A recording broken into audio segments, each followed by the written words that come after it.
Hey y'all, what's up? Good morning. Delicious. What's happening out there? What's happening? What's happening? Somebody says I need a faster coffee machine. Sorry, it took me a minute to get everything together. This morning happens sometimes around here and in my life in general. That's just how I am. Life of a musician, always late. That's correct. Actually, I'm the guy that gets there like right on time or right before. But I didn't make that happen today. Sorry. I actually slept like crap last night. I went to bed super late, and I got to stop doing that. But so I went to bed super late, and then I got up at I woke up at like 8:30, but I hadn't fallen asleep till like 3:30 or 4 or something. And then I managed to fall back asleep about 20 minutes before my alarm or something, and I was like out. And then when the alarm went off, it was like, okay. So that's the honest truth. Just been not sleeping great for the past week or so. You know how it is. Ups and downs. I put out that video yesterday for the sort of preamp tube versus power amp tube versus the whole amp sort of working in synergy, sort of distortion. And it's got really good response. So I'm happy about that. I wanted to make a video like that for a long time, and I feel like the examples in it really illustrated exactly what I was trying to get across, because it can be subtle and it can be, we talk a lot, like on here every week. I'm here talking about stuff, and I've mentioned stuff like this before, but there's nothing like seeing it or hearing it in action, just a simple demonstration of this stuff. And it's really easier to almost maybe hear when it's recorded, with direct examples, right? So I'm really glad I finally got that video done and out, because it makes a lot of sense to me now. Even like on an old like on a Marshall JCM 800. Well, let's go to the early Marshall designs. There's some maybe misconception. I mean, I didn't even have it squared away until recently, but the two sides of that first tube in an old Marshall are for the channel 1 and 2, volume 1 and 2, right? So if you just plug into the top left input on a 4-hole Marshall, you've just got one side of that tube. And when you jumper on the the input so that you can run the other channel, it's not in series or anything, right? It's in parallel. So you're not getting like a gain boost. You're actually getting a reduced gain, generally speaking, if you use a jumper cable or a Y cable. But it's the two sides of the tube in parallel. And the purpose of that tube is really just to gain up the guitar to well, I don't want to reiterate what I said in the video, but it's just to lift that really, really low guitar signal up to the point where then you can send it into the next stage. And really that tube, the next stage, one side is operating as a gain stage and the other side is driving it's the cathode follower, I think, that drives the EQ. So it's not really gain, as I understand it. In a JCM 800 or in a JMP master volume, 2203, 2204, they use the first tube to run in series. So there's actually two gain stages there. So that's what's different right there. And the interesting thing is, even on that amp, which isn't a lot of gain, I think one side's pretty cold the way one gain stage. I have to be careful because I don't know that much about this stuff, but I know it's not like, it's kind of a cold gain stage, one side, the way it's used. But anyway, they have more gain in, that early part of the amp than, say, a Plexi. But even that has a different sound than the old 4-hole.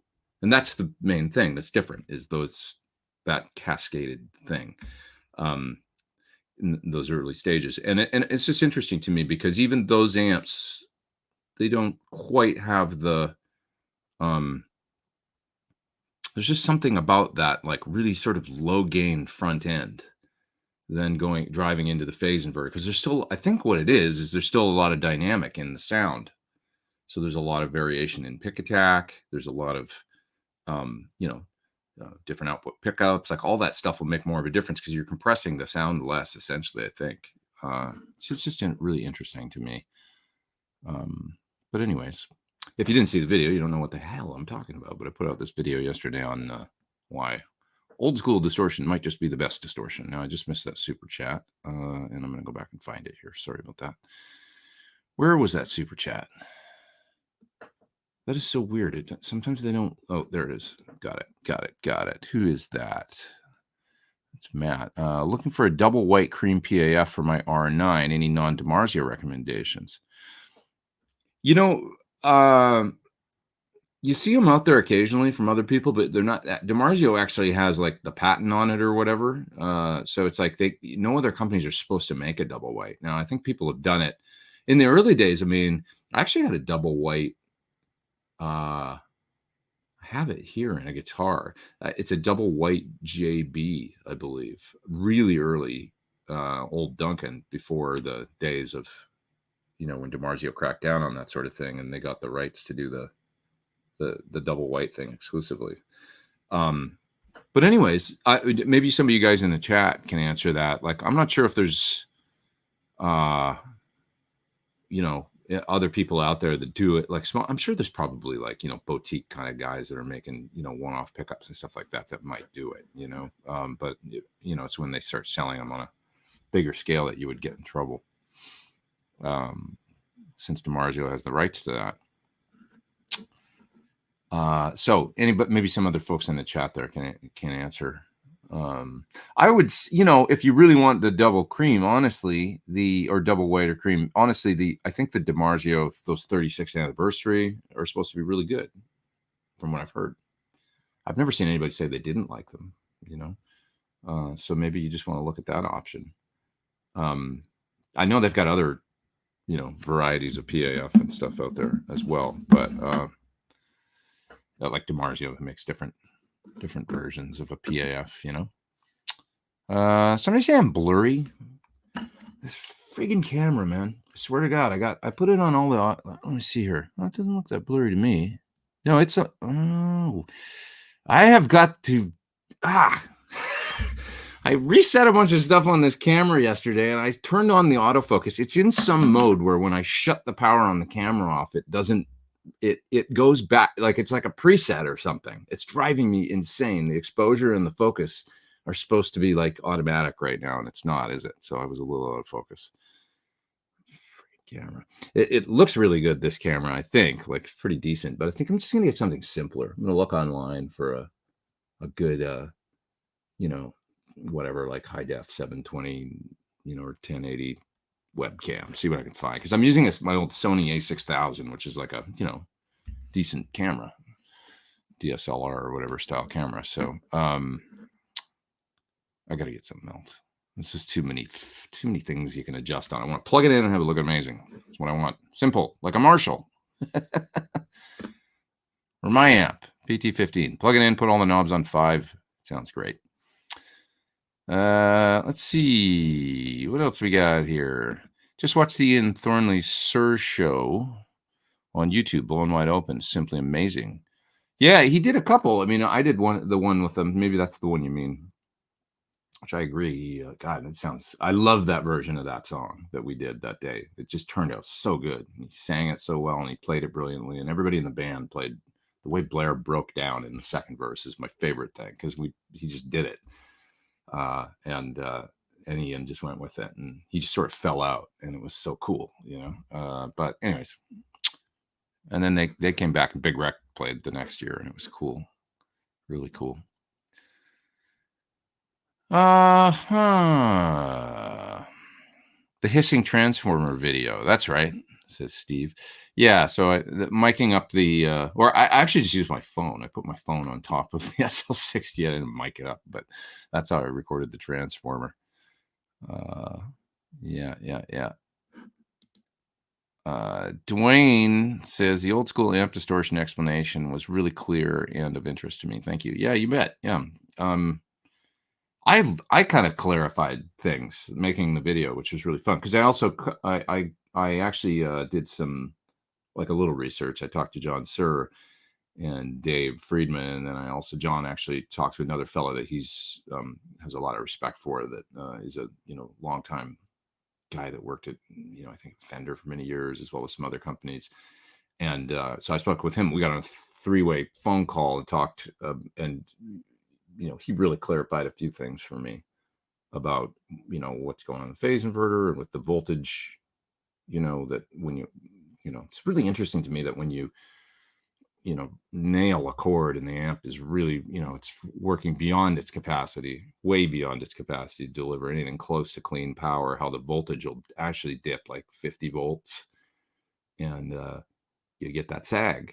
And it's just magic stuff. And this is why it's really difficult. And people are like, well, what's the best plexi pedal? It's like, how do you replicate all that stuff in a pedal?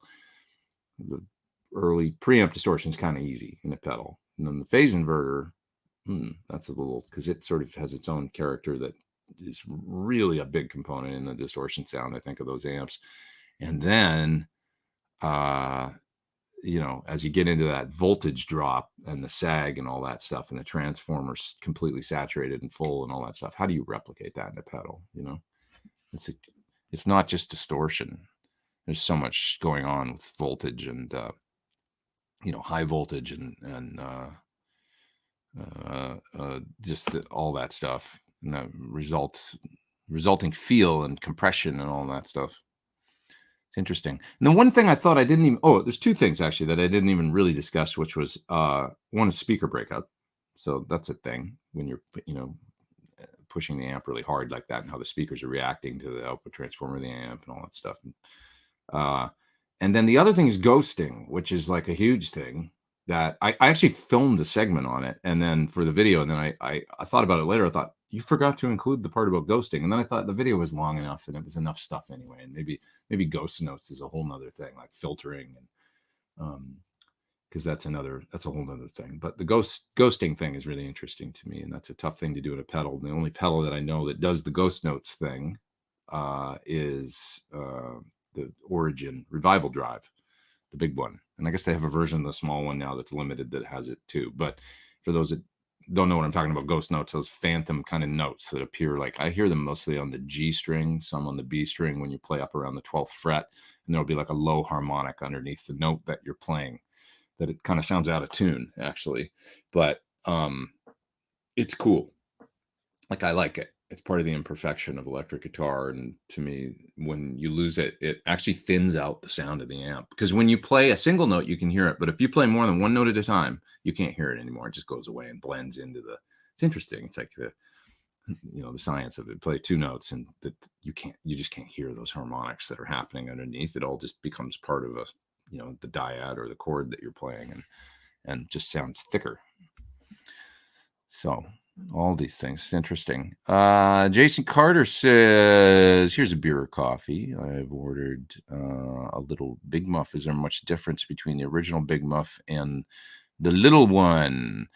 Thanks, Jason, for doing the super chat. And thanks to Dwayne for doing the super chat. You guys, I really appreciate that. I don't know. So having said, thank you for sending me a super chat. Now I can say, I actually don't know, but I kind of, a Big Muff is a pretty simple circuit. There's folks out there that get like deep into the variety of Big Muffs, right? Like the different, the Russian ones and all the different eras. And I mean, there's pedal companies that make like 5 different versions of Big Muff, beyond, electro harmonics, of course, but like boutique, folks that do it. The one that I use, and I think it sounds great, is the Ryra, and it's green. So I assume that they're copying that kind of 90s Russian version of the pedal, but it sounds great to me. I don't know if I would have to put a bunch of them side by side and see,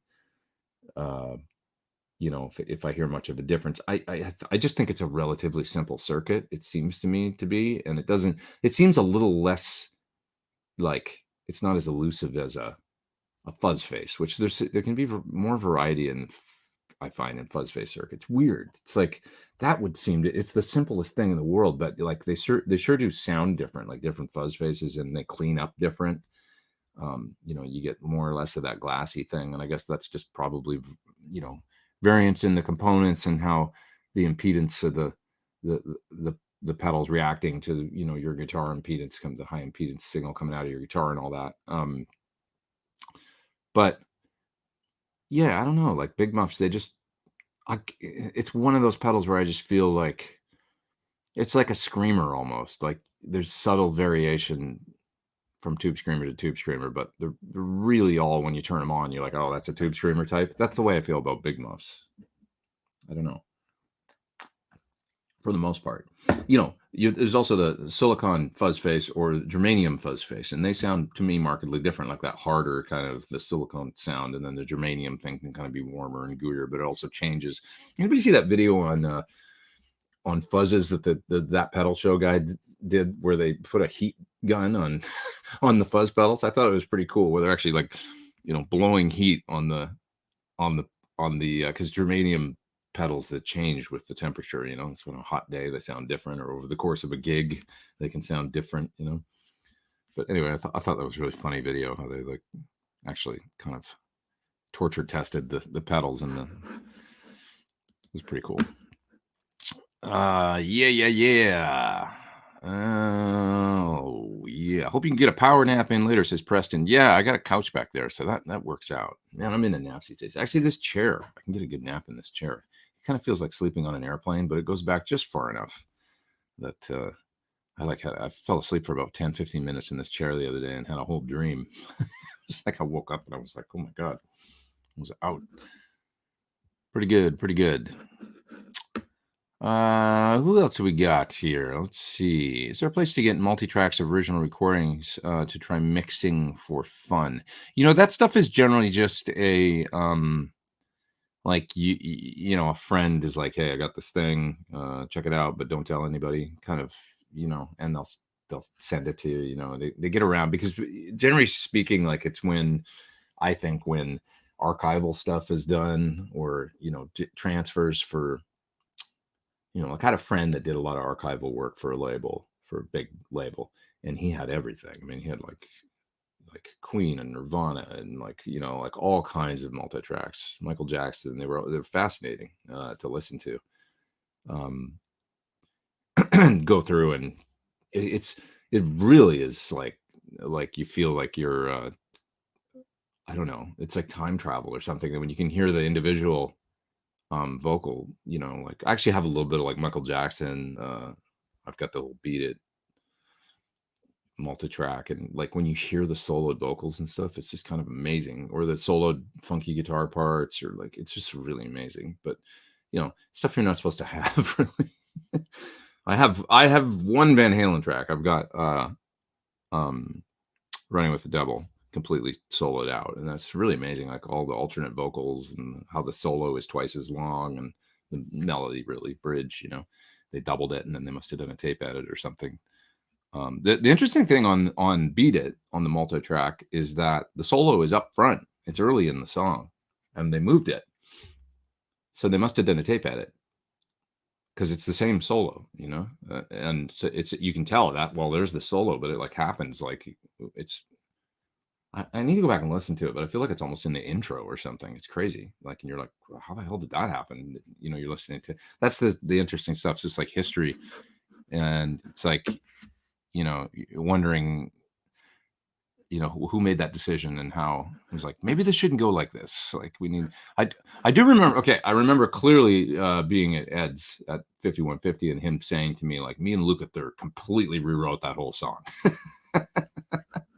Like, he's like, we basically like tore it apart and rearranged it. I was like, really, that's interesting. Like, and I guess that's what we're hearing, like how the solo's up front, and somebody must have said, hey, maybe this should go like this. Sure worked out. L. Scott Music, Lauren says, is the Taylor video coming? Well, I started on it yesterday. I think I put up a little thing on Instagram yesterday where I was just working on the idea. So that's as much as I have. So, but yeah, I'll try and get it done. I'll work on it today and start to build it up, because I have the whole song idea. So Taylor guitars. I have a whole bunch of Taylor guitars here right now. Back here. You want to see some of them? Check this out. I'm not up on the models yet, but look at how cool this is. It's so cute. It's like this small body. It's really easy to get around this guitar, and it's a really beautiful, like. Anyway,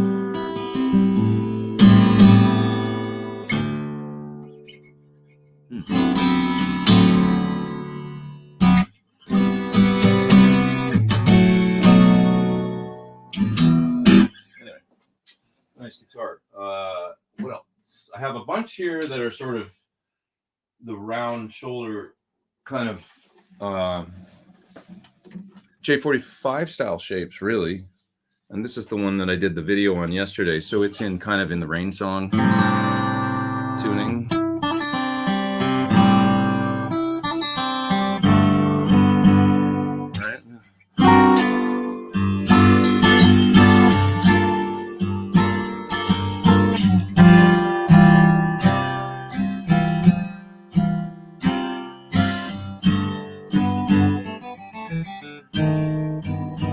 So really nice guitar.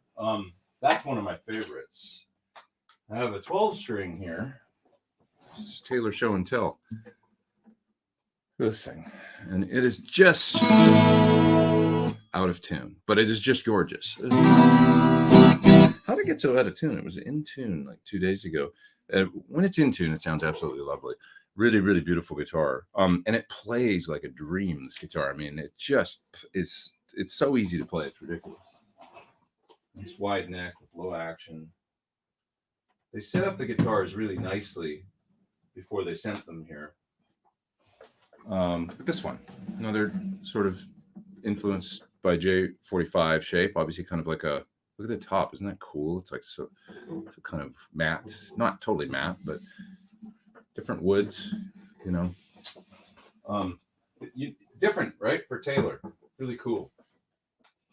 I like them. So anyway, this video I'm making for them will feature all these guitars, I think. All the different guitars. And it's interesting. People don't really come to me for acoustic guitar videos, I don't think, but I'll do my best anyway. You know, to what, you know, most people want to see pedals and amps and stuff when they hear me play, but I love playing acoustic, you know. It's not my main thing, that's for sure, but I do love it. I love it. I love it. Byron says Taylor seemed to sound too bright to me. I prefer the deeper sound of Martin's. I think that's a really blanket, generalized statement because, like for instance, most of those guitars have a really unique bracing pattern on the inside. They're doing that V-type bracing on a lot of guitars. They sound markedly different than the other models that they still make that have more traditional bracing, X bracing or whatever it's called. And those different, like the one that I just played for you has a really nice warm sound. The one that I played the Rain Song on for a second there, and it sounds different than the other ones that are, because they're all made out of different woods and stuff. So it's like, you know, Martins to me can be pretty bright. They can be, I mean, a D28 to me is kind of a big bottom end, fairly bright guitar to me. Whereas like a J45 or something has a more, many times more warm, round character to me, in the way especially on a vintage one, the way the bass kind of blooms and stuff. I used to have a 59 J45, so I'm a big fan of that body shape stuff. To me, it's just like I don't know, like singer-songwriter kind of guitar, not a virtuoso guitar, more like a guitar that you kind of, you know, like something, I don't know, you'd see Bob Dylan with or something, you know. So I love J45s, J50s as well. You know, mine was a J50, 59 J50 with the original bridge that was like non-adjustable. When they go to the adjustable bridge in the early 60s on those guitars, they get very dead to me. But the earlier, before they had that adjustable saddle with the two screws on either side, man, could they sound good. Really beautiful. That's such a guitarist thing to say. Well, it was in tune 2 days ago. It's true. It's true. Lauren says, did that N pin? Yeah, Lauren gave me a little gift the other day, a N pin puller key. I have it in my little toolbox. I haven't used it yet because I haven't changed strings on an acoustic yet. But yeah. What else we got here? Let's see. Nick says, I love Taylor guitars. K14 CE Builder's Edition, sweetest acoustic ever. You know, I own one right now, which is a 12, and it's an orchestra body, I think. and it is the greatest 12 string.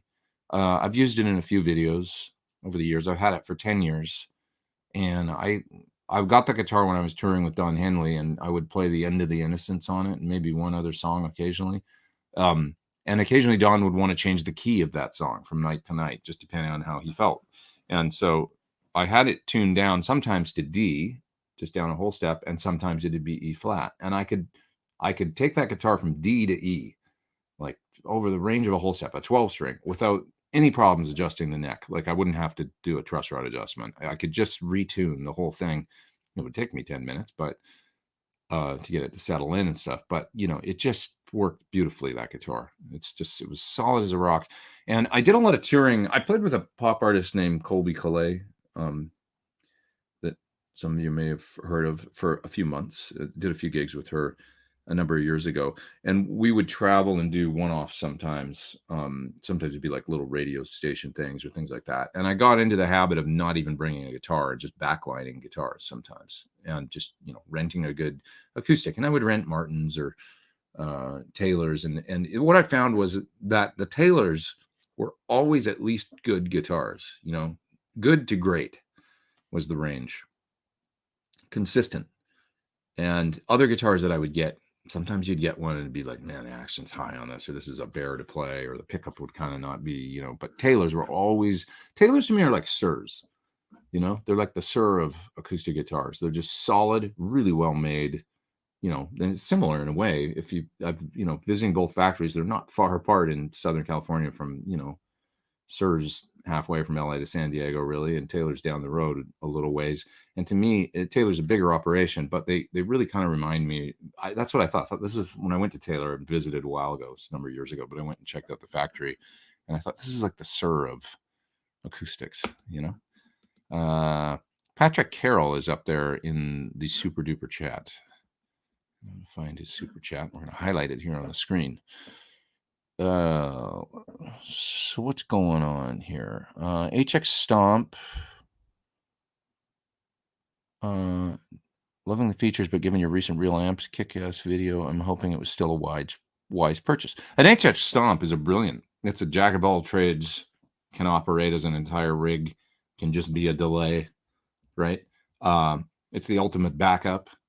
I have mine, and it's the greatest. I mean, it's like, it'll do pretty much anything.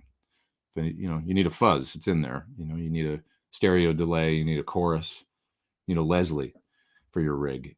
Or if you need a whole rig, you need to go to a friend's house and do a quick session or something, just dial up a model. You need a bass amp, a bass rig. It's a great, I think we're like spoiled these days with how good some of this stuff is, and how we don't, when you think about that thing, it's the absolute do anything effect pedal, right? Pretty much. I need a Univibe for this song.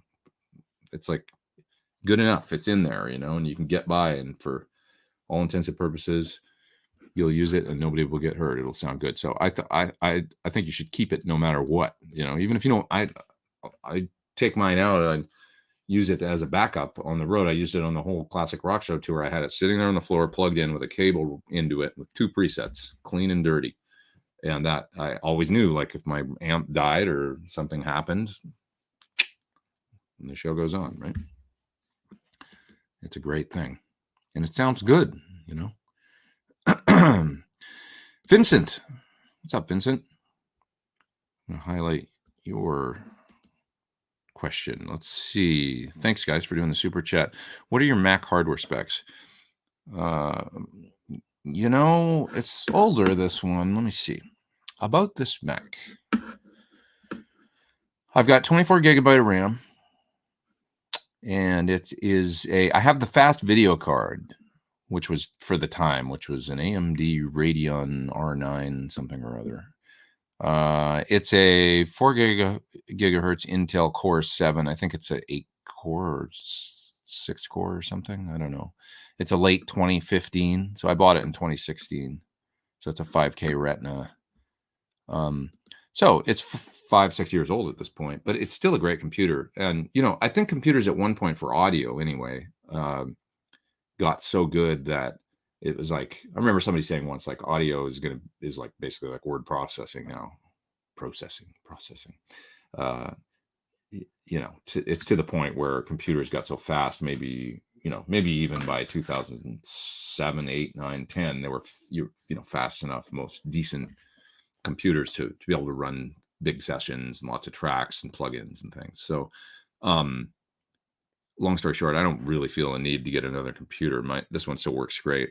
The biggest difference for me was getting computers with SSD drives, so I didn't mess around with the what do they call it? A hybrid drive or whatever they called it. And it's part physical drive and part sort of flash memory, whatever, the SSD is really.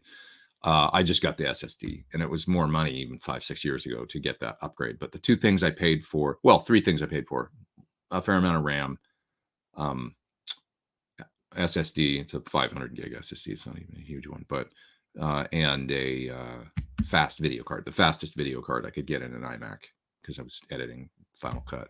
And those three things really helped my workflow, keep things moving and stuff. Yep. Yeah. Do you play much slide guitar? I really don't. Before I talk about that, yeah, I would just say those are the three things. That's an important thing, I think. If anybody's getting a computer for recording, always, probably all computers just about are now, but always you need an SSD, I would say, solid state drive. And if you do any kind of YouTube, whatever, it's worth it to get the upgrade video card, and always get as much RAM as you can kind of afford to put in there. Those are the three things that I would recommend to make your recording life happy and trouble-free. Buzz Wilson is up there in the super duper chat, and he says, coffee fund, hopefully something more substantial than Dunkin' Donuts. Yes, sir. Thank you very much. We have our new, what's it called? Gaglia? I don't know. It's an Italian coffee maker, and it's great. It's awesome. I love it. Thank you, sir. I'll buy myself some beans. Nick is up there as well, and he's, I love you guys. I'm going to have high blood pressure from all you guys, but I love it. I'm not complaining. Coffee funds. The coffee is funded. Thanks for doing these videos. Thanks, man. They are awesome. Keep doing what you do. I will. I'll be here every week. You guys make me happy and keep me sane. It's true. Honestly, I look forward to this every week. It really helps my, in these troubled times. So it's a great distraction, talking about nothing but guitar and not thinking about other stuff. Right? It's good. It's good. It's good. Yeah. Lauren says, yes, audio for most are handled well by good computers. Huge sessions can push it. But YouTuber needs computer power for video editing. That's true. I find that, way more taxing than what I do in audio is what I do in video, the rendering and the, like color grading and, any kind of transitions and all that stuff. If anybody does video out there, that's the computer fan starts going on high and everything as soon as you start doing some intensive video editing. So you're dealing with great big files and way bigger than audio, audio. It's way more taxing than audio. So, yeah, if you could only keep 3 of your amps, what would they be? Oh, that's a great question. Well, it'd be a PT-15 or PT-100, I guess. An old Marshall style. Could be the SL68, or it could be my 50-watt. But, honestly, the SL68, I would probably keep over my 50-watt. I hate saying that because I love having the real Marshall, and it does sound really, really good. But the SL68 is so great right now. And mine's had a couple little tweaks recently. And I'm not really supposed to go into detail about that, I don't think. But I will say this, because I mentioned it the other day. It's got a bright cap, switchable bright cap on it now, a thing that they did for me, which is really sweet. So that's a pretty simple mod. It's not like revolutionary or whatever, but it does make it really versatile, having the ability to completely switch off the bright cap or have 2 different variations. It's like a 500 PF or whatever, then the big one, the 4,000 or 5,000 or whatever, the one from the 70s. So I can have any of those. And that's really cool. So like that amp is my kind of, with the Variac built in and what I just said with that other stuff, it's just a be all end all, like all the way from the 60s through the 80s kind of Marshall, really 4-hole Marshall. So I would have to have that. And then maybe a Vox, like, or like my top hat back there for that sound. Because then, like, if I've got a PT 100 really, or a PT 15, probably the 100 if you're only going to give me one to keep, because it's a big amp and I know I can go on a big stage and do my job with it if I need more volume than what the 15 would give me. So I would say probably the 100, and then the SL68, and then maybe like my top hat back there if I could keep any three. I mean, that said, I would hate to see. I've got other favorites here that I love. My Comet. God, I was playing through the Comet the other day, and God, it sounds good. It's such a rich. It'll make the Marshalls sound ratty in comparison. It's got this rich mid range that's so great. Another amp I tried recently that was really nice was the Nailer. Does anybody out there have any experience with those super drives? Maybe one of these days I'll try and get a hold of one of those. It's cool. It's really cool. Like a nice, just an easy amp to play. Really full sounding. What a great sounding amp, the Super Drive 60. And I know a lot of people love those. Tim Pierce, the popular amp over the years with different people, but it's a unique amp in its design, I guess. And it's just a really friendly, really good sounding amp. Kind of versatile across the spectrum. I mean, I don't know if you could. Well, Billy Howard liked them and played kind of like, the Naked amp that he used for a long time. That was a Friedman design. It was really, I think, inspired by largely the Nailer. I was going to say that it's more of a Nashville sound or something almost, but then I remembered that Billy Howard used it and got great sounds out of it. So, anyways, pretty great sounding amp. Super Drive 60 is kill-ass, says Ben Tom. Yeah, really, really good sounding amplifier. Like, really fun. So one of these days, maybe I'll try and find one. Mike says that there's an incredible amp tech builder on YouTube is developing what seems to be the ultimate AC15. That's interesting. I never had great success myself with AC15s, like with that EF86 front end. But I know other people, like Peter Frampton did a cover recently. What song was it? Beautiful version of, it was Avalon by Roxy Music. If you haven't heard it, it's gorgeous. I mean, he's playing on it. It's just beautiful. It's understated and just perfect. And the tone is his old 335 right into an AC15, evidently, like with no pedal, nothing, just guitar and amp, and it's just gorgeous. Great guitar, great amp. Question here about digital delay, and then I'll just grab the super chats that are up there. Phoenix Landing Studio, what's your process on setting digital delay presets for multiple songs live? Do you I'll set the how most songs, like generally speaking, are somewhere like within 4 or 5 beats a minute of the tempo, like even if the drummer doesn't count off to a click, if it's a good drummer, and you're somewhere in that zone. So I'll set the tempo approximately, in rehearsal, and make a preset on something like my DD500 or whatever, and then I'll tap if I have to. I'll just be like, all right, I'll set it for whatever quarter note, or if it's a dotted eight, whatever it is. So something like when I think about like I Want to Come Over by Melissa Etheridge, when I used to play that through, it's got a very edge like dotted eighth delay thing at the beginning that John Shanks played originally. I don't know if Blair would ever start to a click. I don't think so, but he's a really good drummer, and he's generally right in the zone as far as he might check a tempo at the beginning with, I'm not, how different drummers have their ways of doing this stuff that we're unaware of, but he was always pretty close, but I always had the tap there if I had to, if I had to if we were a beat or two quicker or slower, I could lock it in. Yeah. Okay. So the super chats here. Here's one I missed. Have you tried the newest Sir Ian Thornley Sigma? I haven't. I know the one you mean, and it's kind of like super duper aged looking. I haven't checked that one out, so I'm not sure if the neck is the same and stuff as his signature Sir. Has a really interesting neck, like kind of a big V, and I quite liked it. It's quite unique, though. The more like Jazzmaster looking one, the J shape one. So maybe it's the same neck, but I'm not sure about that. Bruce W there in the super chat says, I've got a Dr. Z SRZ, which is Marshall JCM 800 style.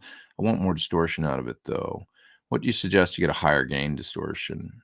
I've got a clone, but still want more. So, well, it sounds like you could be a good candidate for like a mod, maybe. I would probably do if you want more, like you want, send it to somebody like Dave and get him to do, you know, a Jose thing on it or something. You know, you could get the Jose gain mod and the Zener thing on a switch or something, so you could really the saturation essentially. Maybe that. You know, if it's JCM 800, you know, he could. It's interesting when you send things to him how he, like, if it's not a straight up JCM 800, I kind of like seeing what he does to different amps. You know, like he'll get it and kind of play with it. It's like a recipe, you know. You get in there and I don't know, let's try this. Let's try this. And I like how he tunes in things like that. I think he likes it too, like kind of like fun project, as long as it's a cool amp that's well made and not impossible to work on, you know. So maybe that's an option. If you want a pedal, let me think. You got a Klon clone, you say. You know, you could try pushing it with like a Screamer type or something like the Precision Drive from Horizon, which is like a tube screamer but with a low cut on it. It's kind of cool.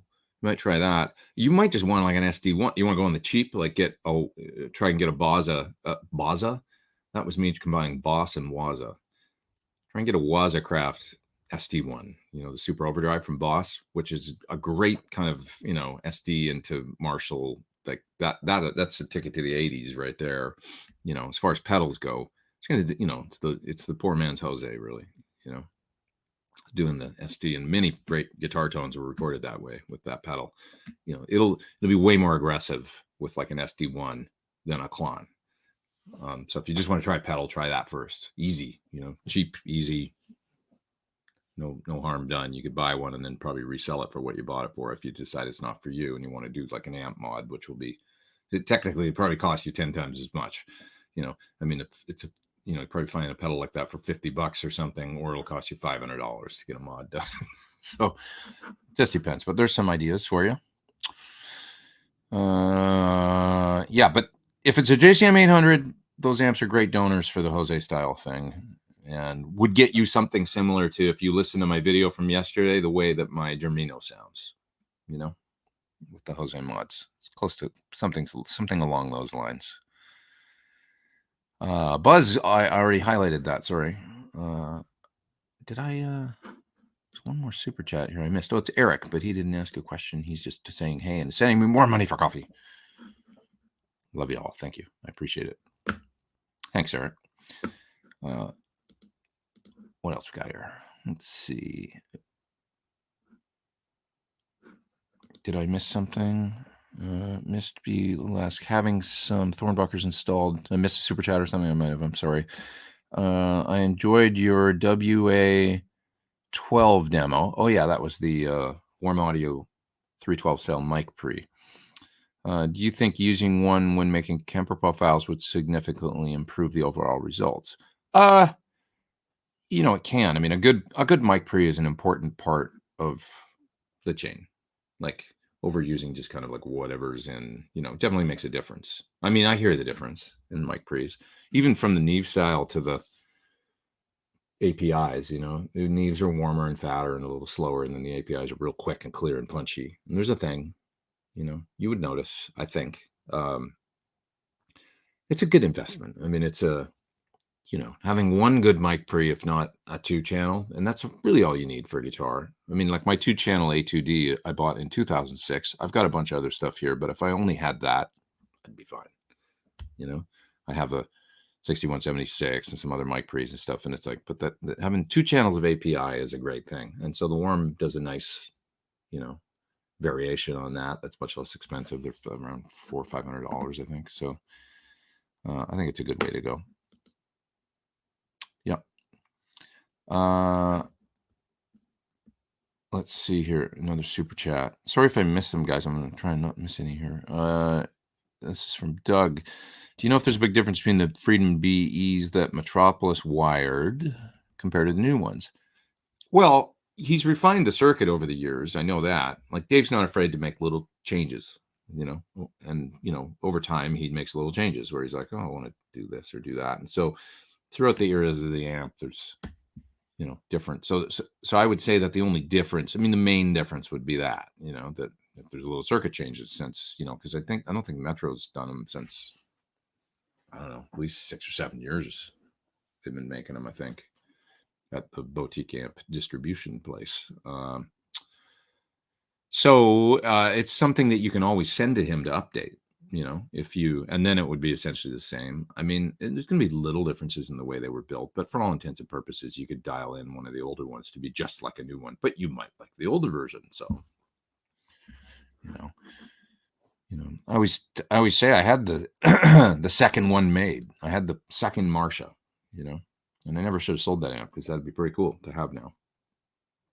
He made one for, that was the first one for himself, I think, and then I got the second one, and it looked like a 4-hole, but it was a BE 4-hole looking plexi deal, with no switches. He might have had a custom 45 switch in it, maybe, but other than that, it didn't have any of the other stuff. And that was a great amp, it was a really cool amp, and I should have kept it. One of those things. You missed my question, says Eric. Did I? It didn't highlight, Eric. It just showed, I don't know why, but it just showed like the thingamajig. Sorry, Eric. What is the cheapest, least cool sounding piece of gear that you love the most? Ralph Klein going to be indicted. That's beyond my pay grade. The cheapest, least cool piece of gear. Let me think about that. The cheapest, what's on it? Do I have anything on my board that's really cheap? That is like technically not cool. I mean, not really. Yeah, I think even cheap stuff is sort of seen as cool if it's like when I think about, okay, I've got a run-of-the-mill phase 40 or phase 95. Sorry, that's a cool pedal. It's like I've got a Dunlop mini wah on my board. It's tiny. It's just the basic Dunlop. I don't know. It works great, but I still think it's cool. What else? Cheapest, least cool piece of gear. I don't. I can't think of anything I have that I consider cheap but not cool. I have my baritone, but it's cool. Looks like a Mosrite, Dan Electro 12 strings. I got a couple of those that are really inexpensive, but they're great. So I'm trying to think if I have any pedals that I think are awesome that are like really inexpensive. Nothing's coming to mind. That's the best I can do. Sorry. Campfire Guitar Stars there in the super chat, and says, where is that super chat? Where is that darn super chat? Oh, Steve Hawthorne. Geez, you guys are too kind to me. I'm missing some of these. I'm sorry. I've got to go through these fast. Oh, from England. Hello, I think from England you're saying. After your and Leon Todd's reviews of the new X MG30 modeler, I got one for live backup. Have to say, very impressed with it. Yeah, not bad, right? And sure could be used as a live rig. Absolutely. I mean, I got good tones out of it. You have to work with them a little bit. You have to get in and tweak a little bit, but then you can get there, So they're good boxes for sure. Leroy says, I'm slowly been trying to learn the Melodic Minor. Any tips for practicing with that? To be honest, I mean, I know what Melodic Minor is, but I couldn't pick up play a solo in Melodic. It's more like any tips for practicing over it. I mean, I would just play the chord. I would lay down a loop of a chord progression and then just try and work between, maybe two, sort of sections of the neck on a scale, like go from the 5th fret all the way up to the, move from, 5th position to 7th position and kind of move it around and then maybe add another one. That's generally how I do it. Or either that or like try and like when I'm trying to learn scales, sometimes I'll try and not get locked into the box, so I'll just work on the top 2 strings maybe and see if I can move up and down those, I remember Joe Satriani talking once about like playing up and down one string and then going to the next string and playing up and down that string and trying to play a musical solo, So that's another thing you can do to kind of try and break out of the box, like just improvise, maybe over a looped chord progression on one string and then on the next string, try it, or on any group of 2 strings, you can do. And, another interesting thing is when you're playing kind of 3 notes per string stuff, Am I going to miss a super chat? There's Campfire Guitar, and I can't highlight it because I couldn't find it. But I'm just going to say this, and then I'm going to go back to this improv idea thing here. Campfire Guitar Star, is 4 ohm impedance setup for Marshalls not the best choice? How do I effectively choose between 4, 8, and 16 ohm setups? And should I even really worry about this? You know, some might argue that Marshall's sound, some people think like setting the amp at 8 into a 16 ohm cab sounds best. You know, you can try it. I generally set for, you know, if it's an 8 ohm cab, I'll set the amp at 8. If it's a 16, I'll set it at 16. If it's 4, I'll set it at 4. And I don't really worry about it that much. But, you know, Eric Johnson, I think, likes 4 ohm, the 4 ohm tap on his, I've heard, I think Eddie liked the amp set at 8 into 16 ohm. The amp responds a little bit differently and stuff when you do this. You can go that one-way mismatch, like, so set the amp at 8 and the cab can be 16, but you don't want to go the other way. Set the amp at 16 and the cab is 8, right? You want the cab, just remember, you always want the cab to be equal to or one step more, you know, is okay, generally speaking. But ideally, you just want to set it for what, you know, 8 ohms on the amp, 8 ohm cab, 16 ohms on the amp, 16 ohm cab. That's the best thing to do. If you want to record and listen, you know, you can do that. Like most modern Marshall cabs will allow you to set it for 4 or 16, right? Or on the different inputs, right? If they've got that mono stereo switch. And then if you set it to mono, one's a 4 and one's a 16. So you can experiment. Try set your Marshall at 4, try set it at 16 and go into the 2 different inputs on a cab. Maybe record and listen. This is the kind of thing, if I was doing it, I would use a looper for, you know, play into the looper, record the loop, and then sit there and really analyze and listen like a nerdy Canadian, you know, and see if you can hear the difference. But it's up to you, you know. Neil Conway is in the super chat. I'm going to get back to the improv thing here, but looking for best path for Gibson N225. What's that? Hoping to route to compressor to DI, then 1 to clean track, 1 to pedals to THR30, then effects track. Complex. Compressor to DI, then 1 to clean track, 1 to pedals to THR30, and then effects track. Okay, well, I would get, if you're just looking for a way to do that split and you want to keep it nice and clean and stuff, look at something like the Radial Twin Bones, which is like an AB or ABY that has a buffer and ground lift in it. You're going to need something like that. There's other sort of more boutique esoteric ones, but the Radial one's great. You know, you could just get that, or the Lechli, they make some too. You want an AB, an active ABY that has isolation transformer on one of the outputs, so you don't get a ground loop, because you'll get one for sure. So that's the best way to do that. John McDonald is there in the super chat. No question, I don't think. He just was saying hello. Thank you, John. I appreciate that. Now, did I miss any? I hope not. I'm looking here to just make sure I didn't miss any. Looking through the chats. Looking through the chats. Sorry, just 1 sec here. Yeah, okay. I think I got them all. Okay, here's something. Melodic minor or otherwise. Any scale. Like if you do this, there's the easiest way for me to show you. Oh, can't be in. Right? 3 notes per string, you know, G major scale.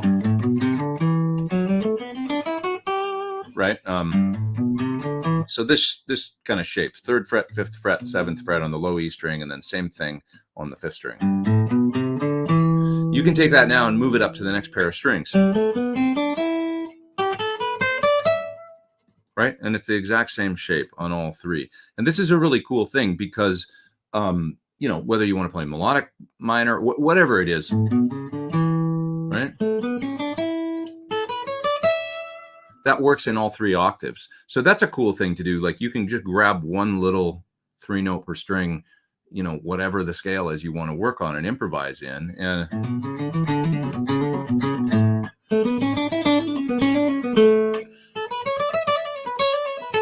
And within that little shape, you can come up with things, you know, that little, it just mirrors on the pairs of strings, right? If that makes sense.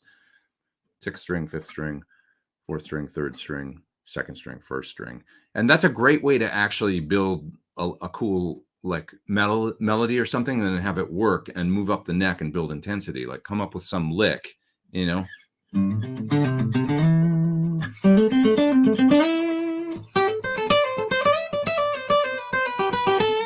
Or something, you know, and you can build like little melodies that way, and they kind of build in intensity as you go across the pairs of strings. I like that. I'm just thinking about things you can do to kind of improvise in a new scale like melodic minor and have it make sense and not get lost, you know. Like just a pair of strings is easier to maybe think about than, you know, going all the way across the neck or whatever. But then you can take that and move it across the neck by moving up through the octaves and get some neat things going. Yeah, learning major scales up a single string helps, says Bent Tom. Yeah, I agree. You know, stop it. That's one of my secrets, says John. I did a lesson on it, actually. One of those, when I did those things called 5-minute lessons years ago, I did a 5-minute lesson on that concept, like, you know, moving across the pairs of strings. Yeah. RC Nation makes a probably pretty good point. In most cases, none of us, I think he was trying to say, are good enough to worry about impedance mismatching with cabinets. Difference is negligible, and if you don't understand it properly, you can damage your amp. Yeah, it's true. It's like, if you don't understand it properly, like the only thing to remember, really, the most important thing is you're generally pretty safe with a one-way mismatch going up. So, I mean, like if the amp is set for 8 ohms and the cabinet is 16, if it's a Marshall, you're fine. It's not going to, and for all intents and purposes, you know, Sir Friedman, you know, they'll tell you the same thing, that you're fine. More than that, like if the amp's on 4 and the cab's 16, I mean, you can do it. You know, I think Eddie used to use, when he tried the load resistor thing, like around 84, you know, when he was doing load resistor, I think he liked the sound of a 20 ohm load resistor with the amp set at 8, which makes it kind of more almost reactive, unless like a flat resistive load. It does a different thing to the top end for sure. It makes it sound a little clearer, and it can make the amp distort in a slightly, you know, in a different way. But anyways, you don't want to go the other way. That's the thing. Like, don't set your Marshall at 16 and then use a 4 ohm cabinet. That's bad. Will it hurt the amp? It's debatable, but that's just the wrong way to go for whatever reason. I'm not sure technically what the reason is. Somebody here could probably tell you. Okay. Let's see. What else we got here? Ben Tom says, please, more 5-minute lessons. I like doing those because they were easy. I could film them in like an afternoon, and I felt like this is valid. Cool little ideas. They're easy to digest, you know, easy to kind of learn. So yeah, I should do more. You're right. I thought about doing one on the EVH swing thing, because it's an elusive thing that I still hear a lot of players that don't play it right, you know, dun dun dun dun dun dun, dun as opposed to dun dun dun dun dun dun dun dun, right? You know, the swing thing. So in songs like, you know, I'm the One and Hot for Teacher, right? Just really slow.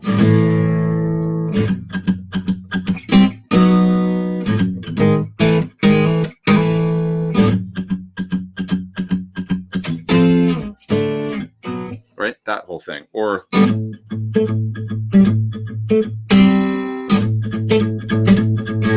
like getting that. Or even, you know, what's this song go? Oh shit, I can't remember, but I was thinking about it the other day. It's another boogie.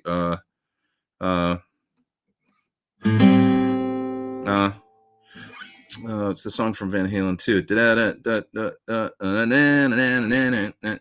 And it all comes from, you know, that really comes a lot from Billy Gibbons, right? Doing, you know.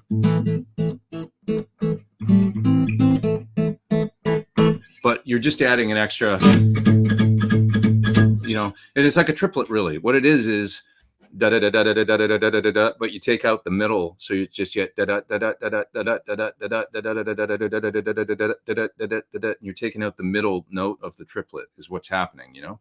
as opposed to when I hear a lot of people go da da da da da da da da, which is really da da da da da da da da da da da da da 1 2 3 4 1 2 3 4 1 2 3 4. Right? Does that make sense? And so I thought I would make a video on just how important and slowing it down like that, like really friggin' slow, to show people like this is the feel, and the part will never sound right if you don't get that feel in your right hand. Because you can hear it when it's really, really, really slow. It's not difficult. It's just getting your hand up to be able to play it quickly and do all the stabs and muting and all that stuff for the chords, you know, the little dyads you would do and stuff. So, Mean Streets. Mean Streets has a sauce to it. It's not really the same thing. It's not really it's not that anytime you hear Alex going on the kick, on the kick, right? What did Dave Lee Roth, I don't know. I was going to tell a story, but I'm going to keep that one private. Anyways, is that the same as syncopated? No, I don't think it is syncopated. I mean, there's a lot of syncopation going on but it's just this. It's like a triplet swing. Dun dun dun dun dun dun dun dun dun dun dun dun. So if this is your dun dun dun dun dun dun. That's the full triplet. You're just taking out the middle note of the triplets instead of going 1 2 3 1 2 3 1 2 3. You're just going 1 3 1 3 1 3 1 3 1 3 1. Does that make sense? I think, right? That's what's going on with it, and it's got a different feel than 1 2 3 4 1 2 3 4 1 2 3 4 1 2 3 4 I can't do that fast. That's 16th notes, right? And then how do you do that in triplets? I can't think of it right now, but anyway, you know what I'm talking about. The Van Halen, the boogie thing, it's 16th notes as opposed to swing eighths, says bent tom. I don't know what you call it, but you can hear it in Hot for Teacher. You can hear it in I'm the One. Those are two great examples of when he's swinging like that with his right hand, But he always had, God, man, the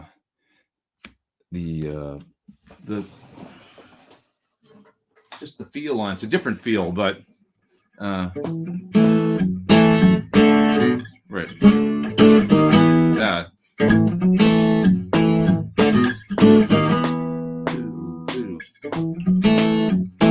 Yeah, that whole thing, and you got to swing it so hard.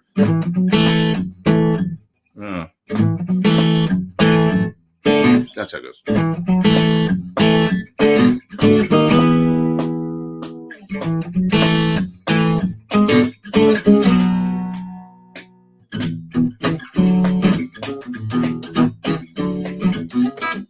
Right, all that stuff, like there's so much swing in it, and there's so much like,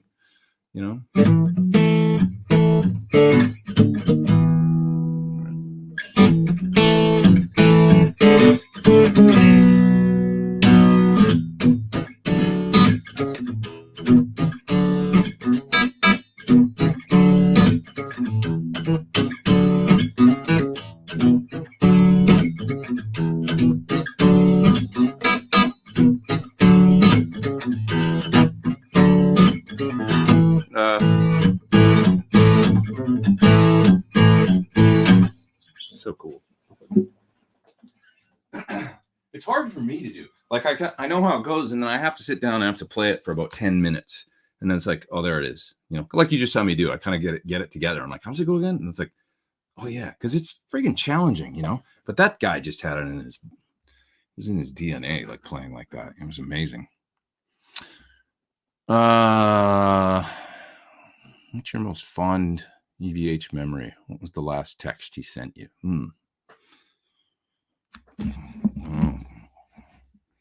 Let's see. My most fond EVH memory, maybe the first day I went up and met him. Probably actually a day that I went up there and brought him a present, and he was so kind, and he was in a really good mood that day, and we sat and listened to music. He played me songs that maybe they'll never see the light of day. I heard like a couple, he played me things he was working on that were like amazing, like new stuff that he'd recorded with with Al, and with, that was like so cool. And I gave him this phaser pedal, and it was for Christmas, I think. And then he was so sweet. He's like, "Oh man, that's so nice." And he went in the other room and he got me a wah, like a EVH wah, with the stripes on. And he goes, "Here, man, take this." And he gave me a wah pedal, and then he gave me a pair of shoes too, the striped, Converse. That was a great memory. It was such a mellow hang and really fun hang. That day, I just remember that. I was going to see what the last message he sent me, but for some reason, my messages is here. Just one sec. It's probably not great because, around that time. Oh, there we go. The last time when I was speaking with him, well, the last thing he sent me was a heart and a thumbs up. There, that one.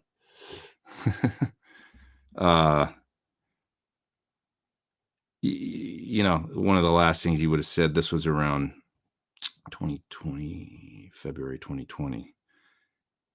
I'd said that I was coming back. I had just come back from tour, I think. And he said, "Welcome home, Pete." I said, "How are you doing? How are you doing?" He said, "Welcome home, Pete. I'm okay. Been better." Yeah. And, that is, speaking with him, I think he was obviously going through a lot, like towards so the texts got fewer and fewer. And then one time I sent him a message and I didn't hear back, and that wasn't normal, so just remember that. But yeah, I get it. It was like he was, things like that, like been better, like things like that. I think he was just having obviously just a really, really, really difficult time. So, let's see what else we got here. We'll move on from that. Can you do an episode on getting a decent brown sound tone for people with more basic equipment, combo amps? I could, yeah. I mean, I think that basically, something like one of those little Marshall SV20s or something, if you want a basic, either in a combo or whatever, if you want to really get it, you could use something like that with a something like the Power Station. Like what if you had that head, and the Power Station, and you put like a reverb in the loop of the Power Station, and then in front you just ran a Phase 90, a flanger, and an Echoplex pedal. That would probably sound great, and be somewhere in the vicinity of $2,000. Wouldn't be super simple, but it'd be all the real stuff, like a real, tube amp driving with the plexi circuit and all that stuff.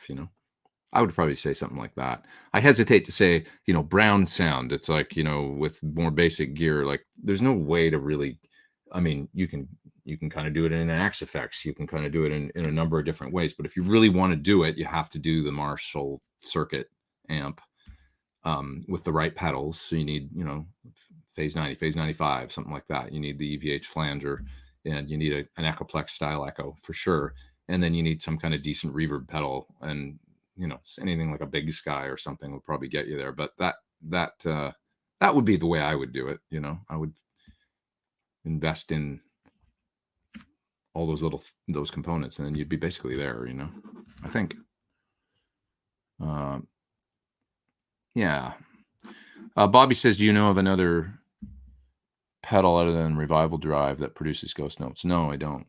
Theirs was, I'd never even thought about it before they did it, and then I went, "Oh yeah, that's a thing in amps that's different than what pedals do." And then I tried it, and it was like, oh my God, it sounds amazing, right? Like if anybody's tried it out there, you'll know, like you turn it up a little bit, you get a bit of the ghosting going on in the pedal, and then you play a chord, and then you take it out. Like when you play a chord, it's like, holy, like the chord thins out so much and sounds more like pedalish, but it's when you bring it up, it sounds it's really, I have to say the Revival Drive pedals are probably the best, amp in a box Marshall kind of pedal on the market. There's a lot of them out there, but they're just a little bit of a cut above, I think. Do you use a switcher for the aux with different heads? Yeah, my switcher is that Amp Pete that's up there, the 88S. There's other ones on the market that you can get, but that's the one that I use. So it's 8 heads, 8 cabs, up to 8 heads or 8 cabs, and I just have 3 cabinet things. I have 1 cabinet, and then I have 2 of the outputs also feeding Sir reactive load and the aux. So output 1 goes to the reactive load, output 2 goes to the aux, and output 3 goes to, hits a power station sitting here first, and then goes out to my cab. Works great. No problems. Yeah. What's the live scene like in the States? Are bands going back on the road? Yeah, it's starting.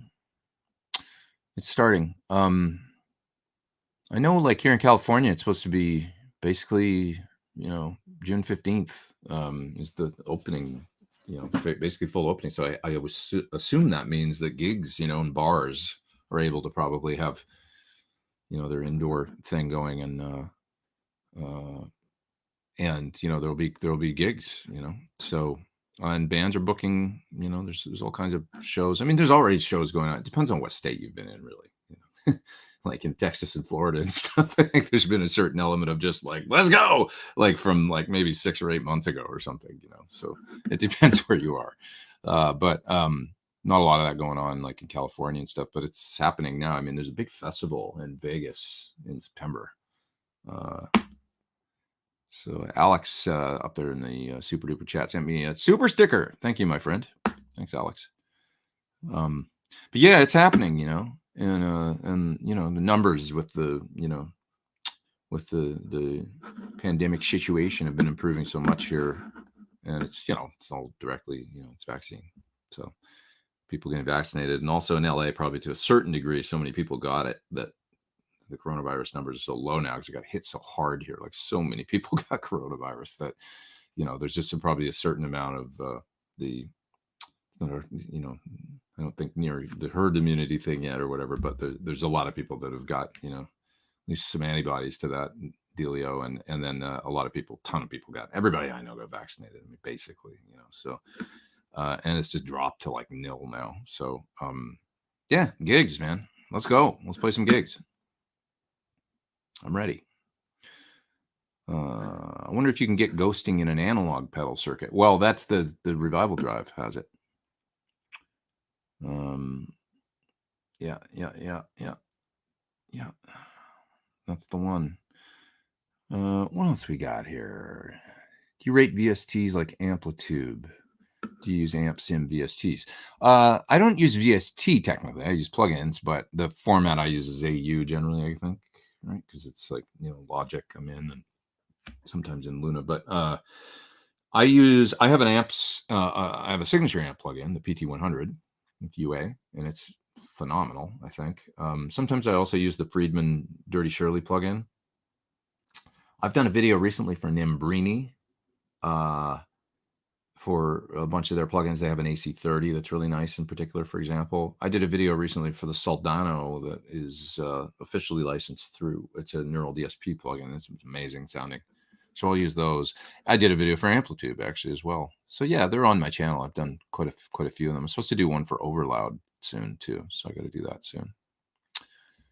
Yeah.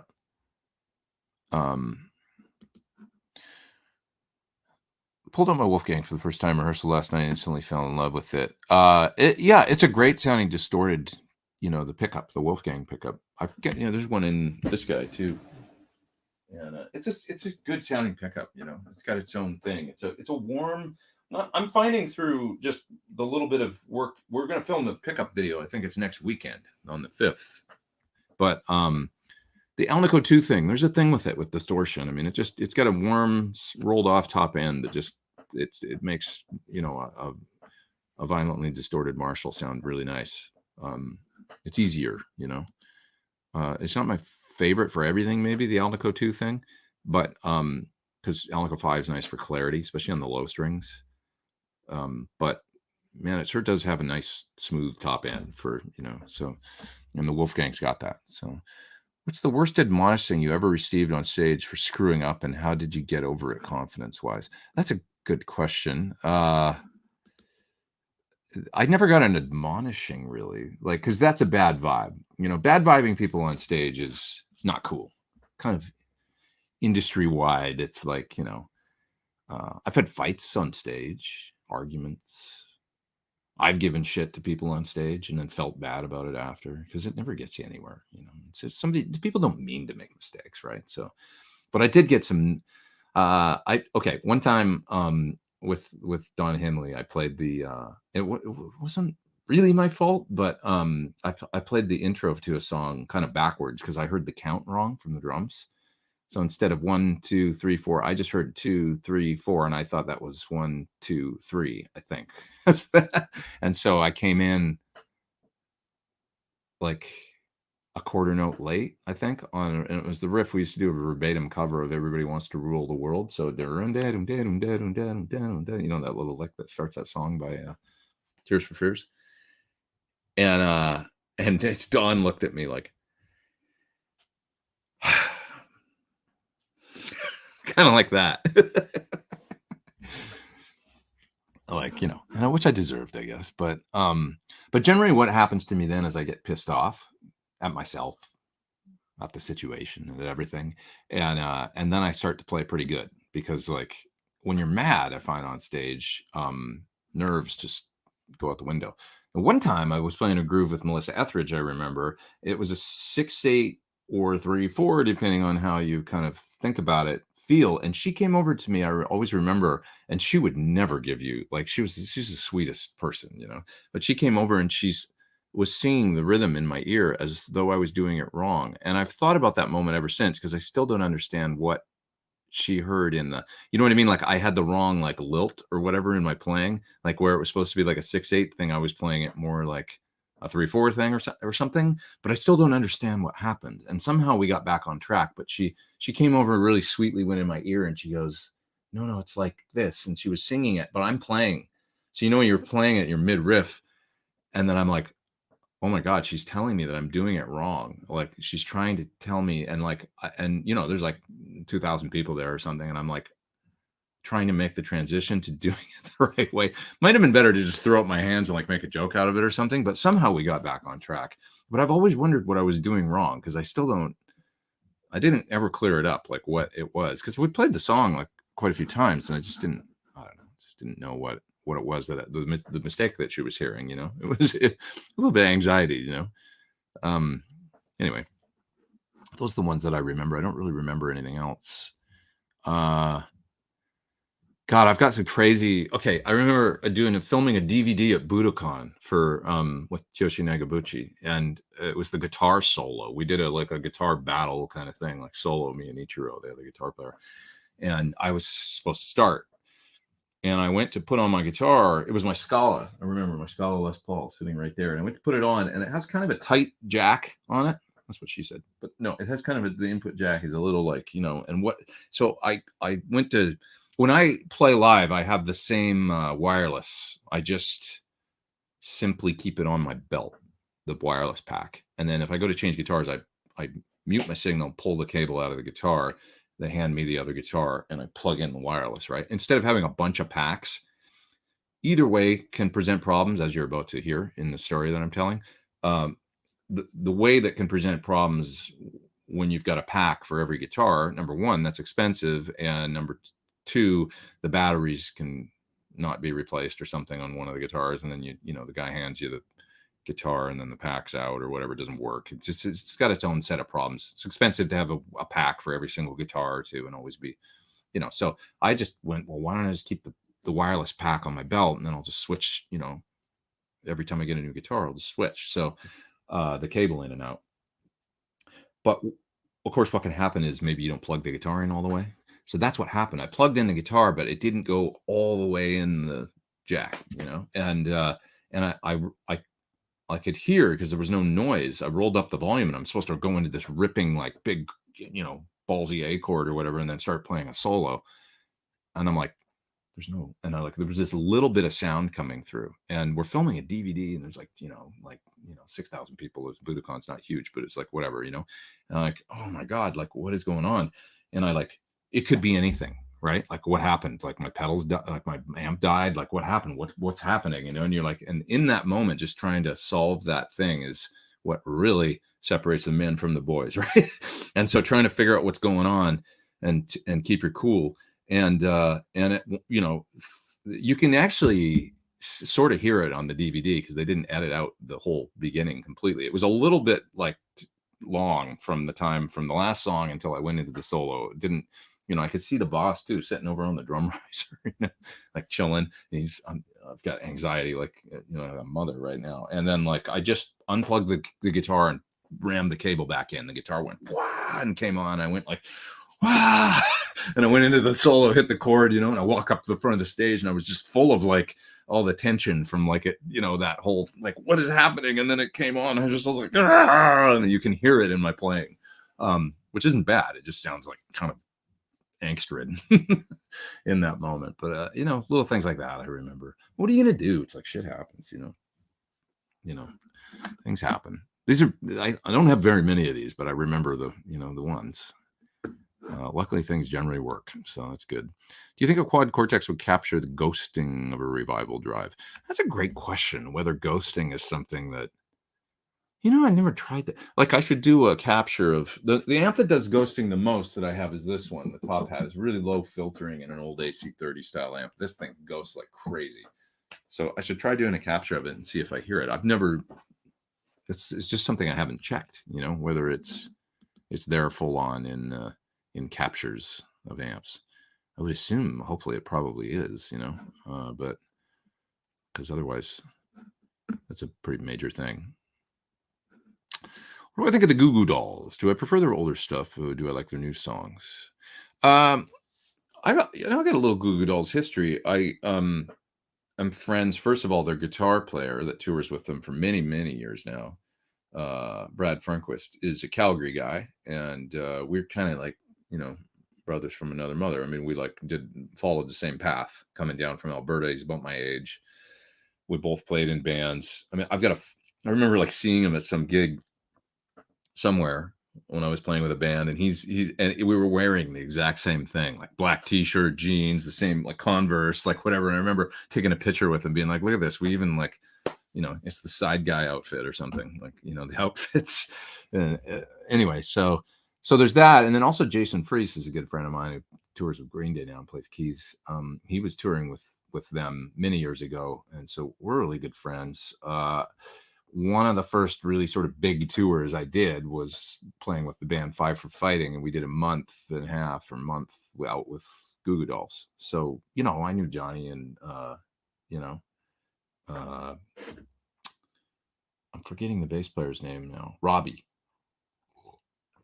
And we all hung out and stuff, and it was a pretty good vibe. I remember they had a stage manager that was a real dick. I remember that, and we got into it one night. It wasn't good, but there was God, that guy, man, just one of those guys that, like, you know, it was a kind of a weird thing because it was Five for Fighting at the time was like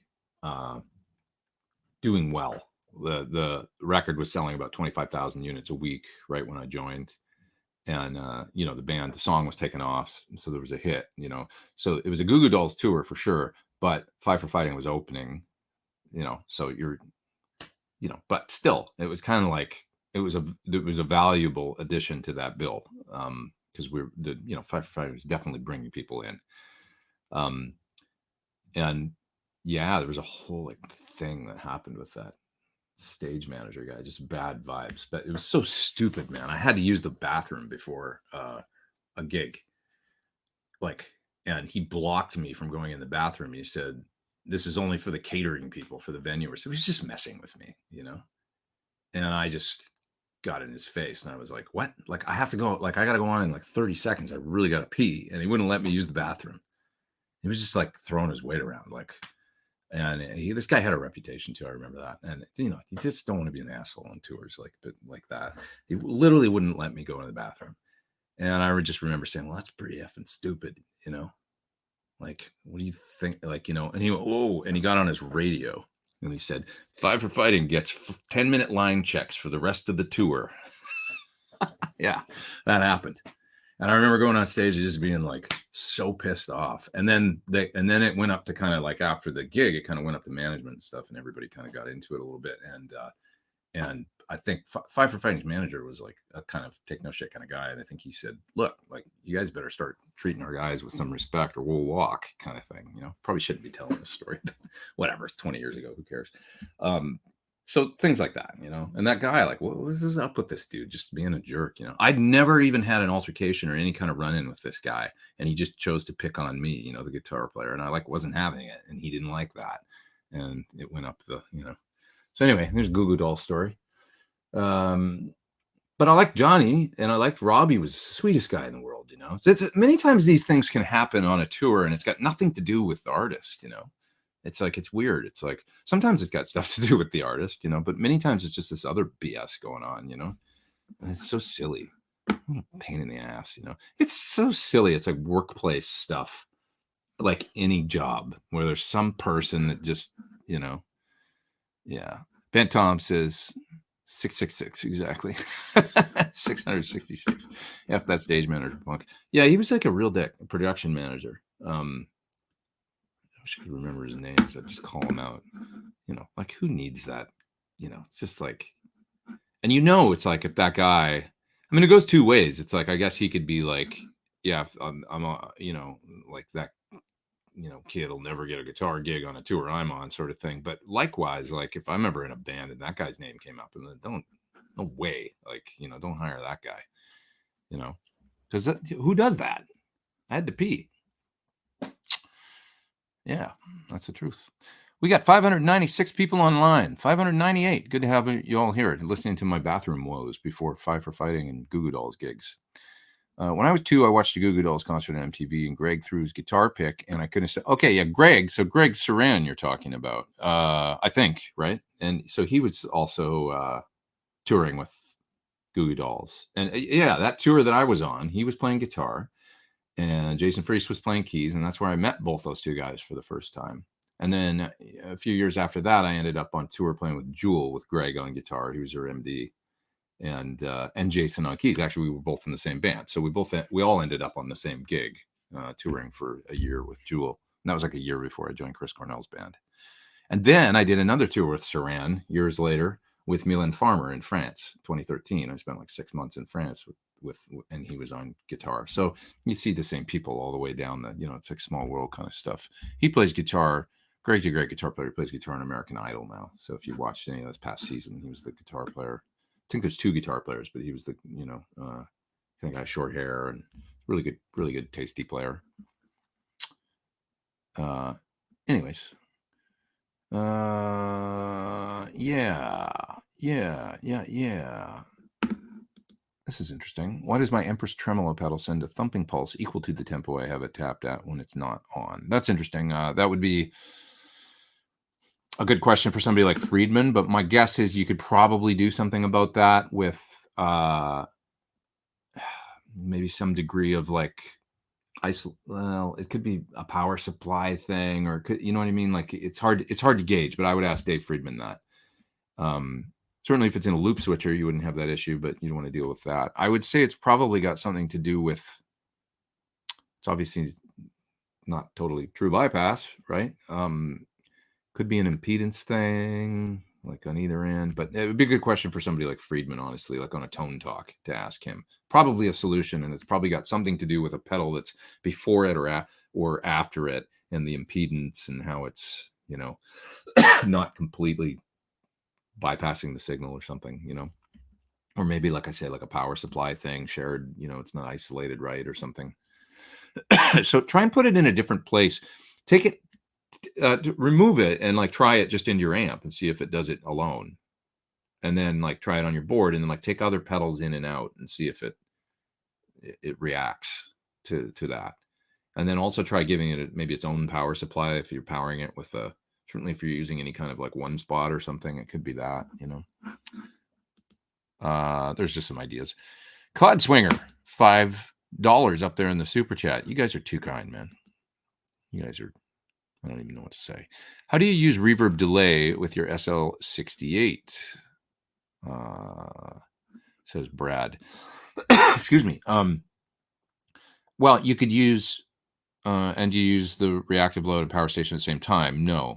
Or do you use line out, wet, dry? Well, okay. So if I was using one thing at a time, if I was using reverb and delay with SL68 and I wanted to play live, I would use the power station, and then I would put it in the loop of the power station. If I wanted to be Eddie Van Halen style, I would put an Echoplex in front too and use it quite a bit.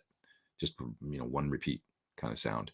But yeah, you could run like a plate or chamber style reverb in the loop of the power station, and that's how I would do that. Or do you use line out, wet, dry? Well, you could do that too. You would take a line out tap off the amp signal going to the speaker. You could use the power station with the line out, I think. I'm not 100% sure about that. If I think you can do wet dry just with the line out on the power station, I think. But you might need a separate line out box that takes a tap off the output of the amp. So SL68 into like a SIR line out box, and then you could take that signal and run it out to effects and a power amp if you want to. It gets kind of complicated. I need to know exactly what you want to do. But the simple way to do this stuff without doing anything else is just power station and add the stuff in the loop of the power station. Just blend it in. Do you use master volume and power station at the same time? That gets into, I see a couple super chats here, and I'm not going to miss them. I'm Robert there. I'm going to come back to yours as well as the other one I just missed. Do you use master volume power station at the same time? I kind of like lowering the master on the SL68 a little bit, the post-phase inverter master. You heard me do it in the video I put out yesterday, where it just kind of tightens up the amp. It's not like necessarily a bad thing to just turn that thing down a little bit. You get less crazy volume, and it does just reduce the nailing the power amp. And that can be, depending on the tone you're going for, certainly for the everything on 10 thing, it can be a good thing. So yeah, if you want a slightly tighter, if you want to run the preamp volume, essentially, or the whatever, the volume 1, input 1 on the amp on 10, or really quite high, and then you wish your sound was a little tighter and you want to get a little less volume, I mean, yeah, you could either do it. It just depends what you want. You want more squish, more sag, that voltage sag thing I was talking about, leave it on 10, use the power station to bring the volume down, or turn it. It's just another way to get a little bit different sound, clean things up a little bit. There's no right or wrong. Just depends. It would depend on what guitar pickups you're using, and that kind of thing. Yeah. Teamit says bullies do that. Yeah, what the guy was full bully energy, and then he just wasn't. I kind of wasn't having it, and and then it went up the line. I was really actually, with that whole situation, that was one of those times where I was really stoked with the response of because as a sideman, I thought one of the things in the back of my mind is, oh, am I going to get in trouble for kind of laying into the guy or whatever, or saying, well, that's pretty effing dumb or whatever, like maybe I shouldn't have said that. But then you're like, I just had to go to the bathroom and he wouldn't let me in the bathroom, so that's pretty dumb. So, and sure enough, it went up to the management talked to management, and they said, hey, you guys better, you guys lay off, show our guys some respect out on tour and stuff. It goes up the chain, and what really happened comes out, and then they give the guy a talking to. And of course it wasn't 10-minute. They literally told us we were going to get 10-minute line checks for the rest of the tour. Well, that gets to John Resnick or something. It's like, come on, grow up. It's like, stop messing with, that's what's going to happen. It was just stupid. It was bullshit is what it was, and that guy can kiss my ass, so that's the way I feel about it. Fucking do that stuff. I'm a nice guy till I'm not. When it comes down to stuff like that, it's like, don't pull stupid, that's just dumb. You're just being a child, I don't have a lot of patience for that. I'm a really nice and the team player and all that stuff, but then some guy gets in my face and wants to I see red pretty quickly in those, and that's, I guess, what happened that night, where I just told him off, and I'm in the opening band. I guess you're not supposed to do that, but whatever. Who cares? Jim says, thanks for making our Sundays better. Cheers. Thanks, man. Just thinking about God, I hadn't thought about that incident in a long time. Robert in the super chat. I grew up playing, and thank you also to Jim so much for the Thank you, man. Thanks for making my Sundays better. Robert says, I grew up playing in the 60s into the early 70s, playing Hendrix 10 years after Badfinger. Ghosting is part of that sound. It really is. Yeah. The imperfections are part of the sound, you know, and that's what I love about guitar. It's such a lo-fi imperfect instrument, actually. And so kind of like us. We're lo-fi imperfect creatures. When things get too perfect and you take all the dirt out, it's like New York City when it got too cleaned up, and then Times Square is just Disney and stuff. Nobody wants their amp like the Disney version of Times Square, you know. We like New York a little gritty. We like our rock and roll a little dirty, don't we? Would I be missing anything if I bought a PT15 and reactive load IR instead of buying the PT15 IR? No, exactly the same. Yeah, you can totally do that. And then you've got the reactive load with other amps. That's absolutely true. That could be a good thing, you know. A reactive load is a brilliant thing, you know, to have for all your amplifiers. So I highly recommend it. And the PT15 is straight up, you know, it's a great little 3-channel amp, man. It's a little smoking little amp, that's for sure. So I missed Mark Grant's super chat. Sorry about that. Thank you, Ben. By the way, did anybody hang with Ben last week for his birthday online? Happy belated. Although I was there for a few minutes last week. Hope you had fun, Ben. It seemed like it was a good group of folks. Let's see here. Mark Grant, I respect your knowledge of tone and wonder what your thoughts about the JWP Crossroads and still. Is that the pickups? They were good. They were on the warm side for me. And I remember I had them in my guitar when I switched to Thornbuckers, which had a little more clarity. So that's my memory of them. But they were a nice pickup. They're just a little more on the warm side. A little like they kind of reminded me of 57 Classics or something, you know, that kind of Alnico 2 warmer humbucker. Good sound, though, you know. And I go through phases where I like that more, to be honest, you know. Lately I've been going through a little like I love my Thornbuckers, you know, and they're great for so many different things. But I've also been going through a little like high output renaissance. Maybe it's with this EVH pickup thing and Alnico 2. It sure is nice when you crank a Marshall on 10 to actually have, first of all, that, you know, like hot PAF push, but also a little warmer on the top end because it just works, you know, with the, you know. So it's funny. We all, you know, it's a never ending search, isn't it?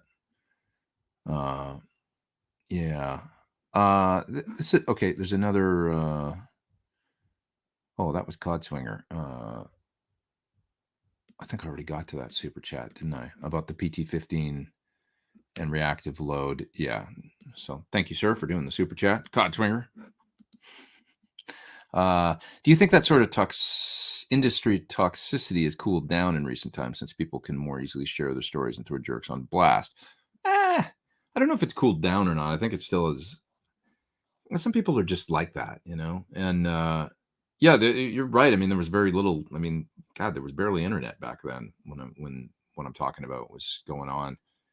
But there's still, you know, crew band stuff that happens on the road, and things are just going to happen because there's tension when people are traveling together, and there's all kinds of personalities. I mean, a big part of touring is the personalities and the riding that stuff out and picking and choosing your battles and knowing when to just.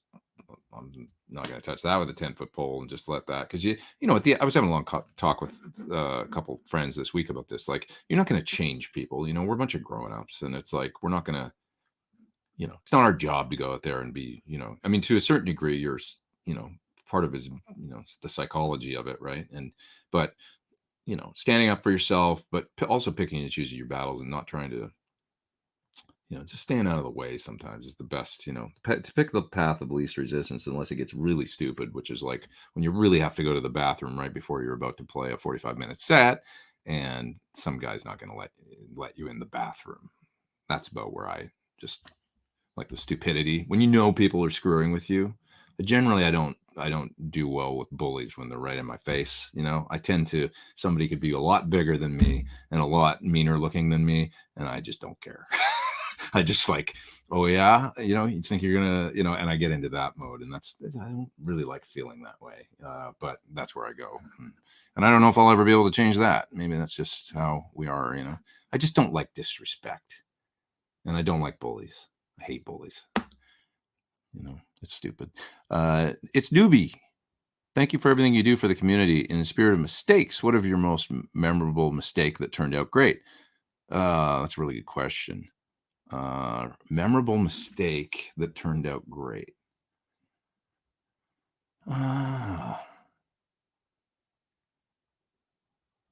Memorable mistake. I can't think of one. I mean, it's for sure it's happened. I mean, I've totally done the thing where it's like if you play the wrong note, play it twice, and people will think that you meant it. But just nothing's coming to mind right now. I'm sorry. I wish I had a better story for you. Um, there's plenty of situations where things went left or right on gigs that I can think about, where there was unexpected technical things, like like I've told the story about the power going off in Salt Lake City, I think, and Cornell turned around and looked at Sutter, the drummer, and said, "Drum solo," and then he just took solo. Things like that, like flying by the seat of your pants kind of stuff that's unexpected. I can remember all that kind of stuff, but I don't particularly remember like everything falling apart and then going with it and it becoming some other. I'm sure it's happened. Some of my favorite memories, honestly, are like of when shit just goes south and like not necessarily with me, but seeing other people. I can remember seeing Rudolph Schenker put on a guitar at a Scorpion show and starting "Rock You Like a Hurricane" with the full lights on him and everything. He's got the V and and he started playing, and it was like totally out of tune, and he just laughed and threw up his arms in the air, and the guitar tech ran out, gave me another guitar. I remember a similar thing with Keith Richards he started I guess it was Brown Sugar, and the capo was 1 fret too high. So it goes down to that second chord because he's got to be down in what would be kind of like with I think capo goes on the 5th fret for that tune, I think, but it was on the 6th fret. So imagine how it sounded when his finger hit and he just, on the Jumbotron with like 70,000 people there, and he did the same thing. He just kind of laughed. And he talked about that a little bit in his book. Anybody read Keith's books? So great. But he talked about like making mistakes. And he's like, so you mean the worst thing that can happen is like I make a mistake? Like who cares? Like on stage. And how he always had a great outlook on that, and how it was just like total freedom for him mentally, up there. But yeah, anyways, those are some of the moments I remember, and seeing those guys do it and then thinking, like, internalizing that, like, well, if that happens to me, if they can pull it off like that, then I'm just human and it's going to happen to me too. And I'll just do the same thing. That's the way to respond, not to get all anxiety ridden or whatever, but to kind of laugh it off. Because these are some of the moments I remember about shows, the human moments where things like that, because on a big rock show, right, it can be a little like, on that same Stone show, I remember one of the coolest things was they had a little stage. It was at a football stadium, and they had a little stage in the middle where they would go out and play. And of course, they've got their supporting musicians, sax and keys, background singers, and everybody that tours with them, their entourage and their big production. But they would go out just the band, the core band, and go out and play on that little stage. And they did a few like Last Time or some of the super early tunes, and they would play on that little stage, like a short set. And I thought that was the coolest thing, because it was just like, well, they're like a club band now. There they are, that's the Stones without all this other stuff.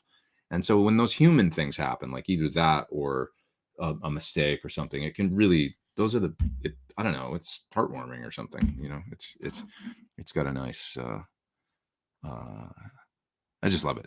Those little errors and things bring a lot of the human element back, because it's music and it's supposed to be not perfect. It's, anyways, Neil says, thanks for being so real. Thanks, man. I appreciate it. I hope I'm pretty real most of the time. Excellent skills and refreshing to hear the truth where people are often fake. Yeah, people can be fake. It's the ego, take the ego out of it. And that's the other thing, about some of the stuff I've been talking about, problems on the road and people like getting in your face. And it's this third damaged individual on the inside. So that's the other, with age comes the wisdom of recognizing that somebody was beat up by their dad or, bullied in school themselves or whatever. And that's why they ended up this way. So just like trying to kind of turn that, The Power of Now, that book. I read that book a little bit, and I took away some of the things like standing above the situation.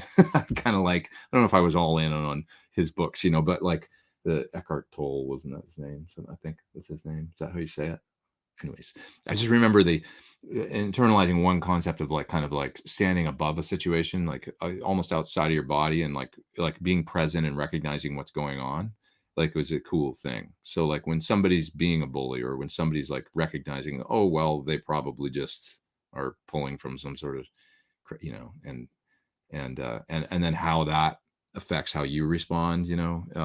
These things, you know, I'm sort of contradicting myself because earlier I said it's not your job to be a psychologist, but you know, by the same token, it's cool to be able to stand back from things, and, you know. Arthur says being real is offensive to those that are fake. Well, it's exhausting having to live in that, you know, being fake, I guess. You know, would be right. It's cool to just get to the point where you know, don't care anymore about, you know, that. Less fucks left to give and all that. Robert says a memorial mistake, 1977, losing Albert Collins' phone number that he wrote down for me on a matchbook cover so I could go over and sit in with him. That's hard. I've had that happen, but not on that level where it was somebody like Albert Collins, you know, where you're like, oh God, where did I put that number? You know, usually it probably had something to do with a girl or something. Oh no, like I lost the, you know, there goes that missed opportunity in life. Big Wave Dave says, Pete, could you talk about high watt amps and how Edge of Breakup works for them? I use them with friends and at home, so I can't play too loud. Well, something like a power station is probably your friend with a high watt then. You know, I would say, you know, that those amps sort of live in Edge of Breakup. That's their whole, you know, they're loud and kind of tough. And Pete liked them, I think, because they didn't have a hell of a lot of sustain. You know, he found Marshalls were too, like, because I think Pete liked to play complex chords. You know, he plays an electric guitar in many ways, like he plays acoustic guitar. Awesome acoustic guitar player, but you know, you play those big chords, and sometimes all the notes, when they start ringing together too much, it can turn into a bit of a mess. So that you know, sort of drier. I mean, it's the opposite of what a lot of guys want. You know, less sustain. I think Pete wanted, you know, more just clarity of chords and stuff. But I would say, you know, something like a you know, load reamp like the power station is probably your friend with a high watt. I don't know how I would, you know, I would just use that. I would need one just because it's, you know, they're loud and they're really, the mid range is penetrating on a high watt too, you know, kind of in a way that it's not on like a Fender or something. There's a lot of, you know, the kind of upper mids or something I find with them. The last time I heard one cranked, I was like, damn, that is like, it's just punishing, you know, through those, if it's loud, you know. So yeah, you might want to use a power station. That's my number one recommendation. I love that thing. It's very useful. Nathan Liberty says, I saw that on YouTube with Lindsey Buckingham. He started the song completely out of tune and the whole band laughed at once and he swapped guitars. Yeah, I mean, it makes it better. I swear. It's like, you know, if we want perfect, we'll listen to the record, you know. I'm not saying like I don't like listening to a band play a song out of tune or play badly, but those little things when it's an obvious, like, oh, and it's somebody like Lindsay, you know, who's awesome, you know, it's like you can laugh it off and it's almost better. It's more, it makes them more human and even better than when they put the in-tune guitar on and they just laugh it off and bust into a tune. And it's like, that was fun, you know, it makes it, you feel like you saw something unique, you know. Those moments make the performance special. I agree. Biggest regret on selling a piece of gear, my 54 Les Paul. I had a 54 gold top, and I think about it on at least weekly, if not daily basis, that I never should have sold that guitar. It was a great player. Had a headstock repair, had a refin top only, but it was done really well, and it looked totally straight, and it was already green and checking and stuff again. So it was really a great guitar that I bought for $2,000 and I sold for not a hell of a lot more in the 90s. I mean, the guitar, even now with the headstock repair and everything, it would be it'd be probably, I don't know what, like $20,000 guitar, 18 something, you know, even with the player stuff that had happened to it. But beyond the price, it was a good one, you know. It was cool. It had a great V-neck on it, like kind of soft V, like some of those 54s have, and it looks so cool. Paul says Zach Wild fan. I like Zach, you know. He's a character, man. He's always really nice to me. He's very genuine, and I've met him a few times and had fun hanging out with him a little bit. So I like Zach.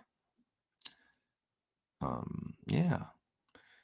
He's unabashedly himself. I like that about him. Oh, I'm like coughing. I've got like, maybe it's allergies or something. Like irritation. Excuse me. Can you change to another IR on the SIR reactive load when switching channels? No, that is actually one thing. Somebody asked earlier about getting a PT15 without the IR, which you can get just the raw amp version. That is the one thing you won't be able to do, is switch when you change channels on the amp to a different IR. How important is that? I think it's a really cool thing, but I also think if you're using the amp live and you're miking it, you're only playing through one cabinet, right? So it's not like a deal breaker for me to be able to do that. I think it's a cool feature that we put in the amp. But sound guys, from one perspective, you think like they don't really want when you change sounds. Some people like with Axe FXs or whatever, they're using a different cabinet for every single sound, like different, like that's not really reality. Like at front of house, the guy might hear your sound in the PA and the way that PA sounds and is EQ'd and stuff and go like, oh, I need to take a little 1K out. And then like you switch to a totally different cabinet or something. And it's like, whoa, now the guitar is like way different. And, that's not a thing with a traditional mic'd up guitar amp. So generally speaking, I try and approach my live tones, not changing cabinets that much, maybe just two different cabinets. Like when I used the PT15 on the last tour I did, I used one cabinet for the channel 1. I used an open back IR, and then on channel 2 and 3, I believe I used the same greenback IR. So it's kind of like switching between a, like a Fender combo or something and switching to a Marshall through a greenback 412. That was kind of how I approached it. That's enough, I think, for the front of house to deal with. There's a big old super chat up there I got to get to. Let's see. Well, there's Adam here. I think I might have missed another one, and I'll find it in just a second here. 2 questions. What's the status of the EVH pickup project? Well, number one, we're going to film it next Saturday. So I can't believe I'm almost just a little less than a week out. So I better get ready because there's like 25 pickups. It's going to be crazy. So, so all day next Saturday, that's the plan. The 5th. No, it's not the 5th. Is that right? I think it is the 5th. So coming pretty soon. It'd probably take me another week beyond that day to edit it. I'm going to try and not take too long on it. Like, and be too, like, I'm going to try and leave it somewhat raw and like not be, crazy about it. But it's nevertheless, it will be 25 different little video clips and 25 different little audio files. And I'm going to attach them all and then go in and edit it all and make it something that makes sense. So, hopefully the video is not longer than, probably end up at a half an hour or something. But, anyways, number 2, Courtney Love plus Billy Corgan are on my music radar again. Wondering if you can share more anecdotes from past encounters. I'm not going to repeat that statement that she made to me that one time, but yeah. Maybe I should, just to tell the story, because people are probably wondering what that means. They didn't hear me tell the story. One time I was doing a session for her, and she said to me, I played the part, and she said to me, "Can you just put your in it?" Like, so that's what he's like, a little more like a little more attitude. That's where that's coming from, not where your mind was going with it. And I don't blame you for thinking what you thought if you don't know the full story. Anyways, Billy Corgan. The first time I met him, he came to Linda's studio when we were working on this record for Courtney Love, and he came to the studio. He was staying at her house. She was renting a house in Beverly Hills at the time, and he showed up and he was very nice. Yeah, I'll tell you. Okay, I'm remembering a couple great stories actually. So he showed up and I got talking to him and he was cool. And I said, I got talking to him about amps because of course, I go to gear right away.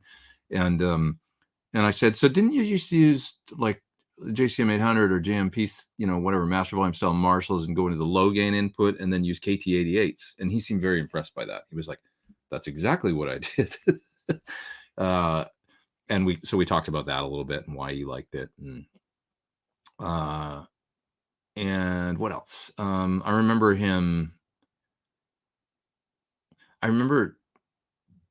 okay, one day he brought Rick Nielsen from Cheap Trick down to the studio, and Rick played on a track that I don't know if it ended up anywhere, but he played a solo, and I remember him. I got this great memory. Rick's amazing, he's a riot, and he's just what you would hope he is. If you, probably a lot of people have met him out there, or at least you're familiar. He's so funny, and he's just on all the time. And so he came in the studio, and I think the first thing he did was hand out guitar picks, like his, because he's always throwing picks and all that. And I'd met him years earlier, where I remember at a show in Edmonton, where we were opening. I was in the band 40 Foot Echo, and we were opening a Cheap Trick show. And I stood on the side of the stage, and I can remember him throwing picks at me and my girlfriend at the time, and hitting her in the head with picks from like 25 feet away. So that was 10 years before this. But so then I remember Billy brings him in this one day, and he sits down, and he's going to do a solo, and we get him a Marshall or something, and he had a red telly, candy apple red 60s kind of telly that was Linda's, that he decided to use. And they said, well, do you want us to roll the progressions that you can practice over it? He's going to play a solo on one of the songs for Courtney. And he goes, no, I don't even want to hear it. Just hit record and let's go. And he didn't even know what key, he hadn't heard the song. So he sat in a chair, and we sat behind him. It was me and Billy sitting on the couch, and he started playing, and he just performed like it was a concert, but he'd never even heard the song. So he's just playing all this wild shit, and doing pick scrapes and throwing his arm up in the air. And I remember Billy looking and pointing from the couch. He's just laughing because his energy was so, it was just like rock star stuff, he was on, scrapes and noises and slides, and just like, he was just doing all this crazy stuff on top of a song he'd never even heard. And I remember Billy pointing and leaning over to me and going, look at him, he's sweating, like, look at his neck. And you could see like a bead of sweat running down his neck. It's like laughing. We're just like cracking up because he was so like in it, it was rad. It was just cool. I don't know, like the way he approached it was so cool. So anyways, I remember that. Then we worked on a song, and I actually ended up writing a song. So it was me, Linda, probably Nate and Paul Ill, the drums and bass, that were there that day on the session, I think. Rick Nielsen, Billy Corgan, Courtney Love, all sitting around working on a tune. And I remember like it was a really cool song that I remember like contributing, what if we go here for a bridge? And it was really going somewhere. And I thought, this is awesome. Like, I'm writing a tune with these people. This is great, And then somebody got hungry, and it was like, well, let's order food. And so we ordered food, and it came, and we went out and all ate together in the kitchen around the table. And then somebody got tired after that. I was like, let's get together like next week or something and keep working on this. And it never happened. It was just one of those things we did that day. And it never, who knows, whatever, I don't think anything ever, maybe it got like a bit of the idea because she was always recording all the time. So maybe it got put on down somewhere, but I was like, I really want to go back in and work on that song. But it didn't, it was like, just this, how after you eat sometimes and the energy goes down a little bit, it was like, okay, well, let's call it for today. And that was it, and it was like, shit. Cause I was like really hoping to finish this tune that we were working on. But anyway, it was a really cool day. I would just remember it being a great day. Billy was in a good mood. Courtney was in a good mood. Linda was in a good mood. Rick was just like kind of the catalyst for all of that with his like funny energy and throwing picks around, and he's just a riot and a sweet guy. It's hard to be in a bad mood around that guy. He just seems like we're in a, he's just fun. And it was just a really, really fun day in the studio. That's how I remember it. Good experience. How was your time working with Ian Thornley? Says PRS Freak. Well, we only really, as far as work goes, we only did that show really together. And that was an interesting, unique thing because it was the first time I'd met him. Like literally, he flew into town. We talked a bit over because I was Facebook friends with Ian. And I was the one that actually introduced him to Sir. I remember asking him, clearly sending him a Facebook message and saying, hey, so have you ever, I'd never met him or anything. I said, hey, have you ever played Sir guitars? Have you ever tried them? And he said, I've always wanted to, but he said he'd never been able to find one in Toronto. Now there's there's a dealer up there. There's a couple dealers and stuff now and stuff, but I don't know what the deal was back then. But he just said he hadn't been able to check one out, but they'd been in his radar for a while. And I said, well, I'm really good friends with John. And so anyway, long story short, they started talking. I hooked them up via email or something, and Ian sent him some music, and John became a really big fan and said, I want to make you something. And then they, that's how that whole collaboration started. So then they were talking about the NAMM thing and bringing him down, flying him down to perform at the Sir event that they used to do, at NAMM. And Ian said he was open to that.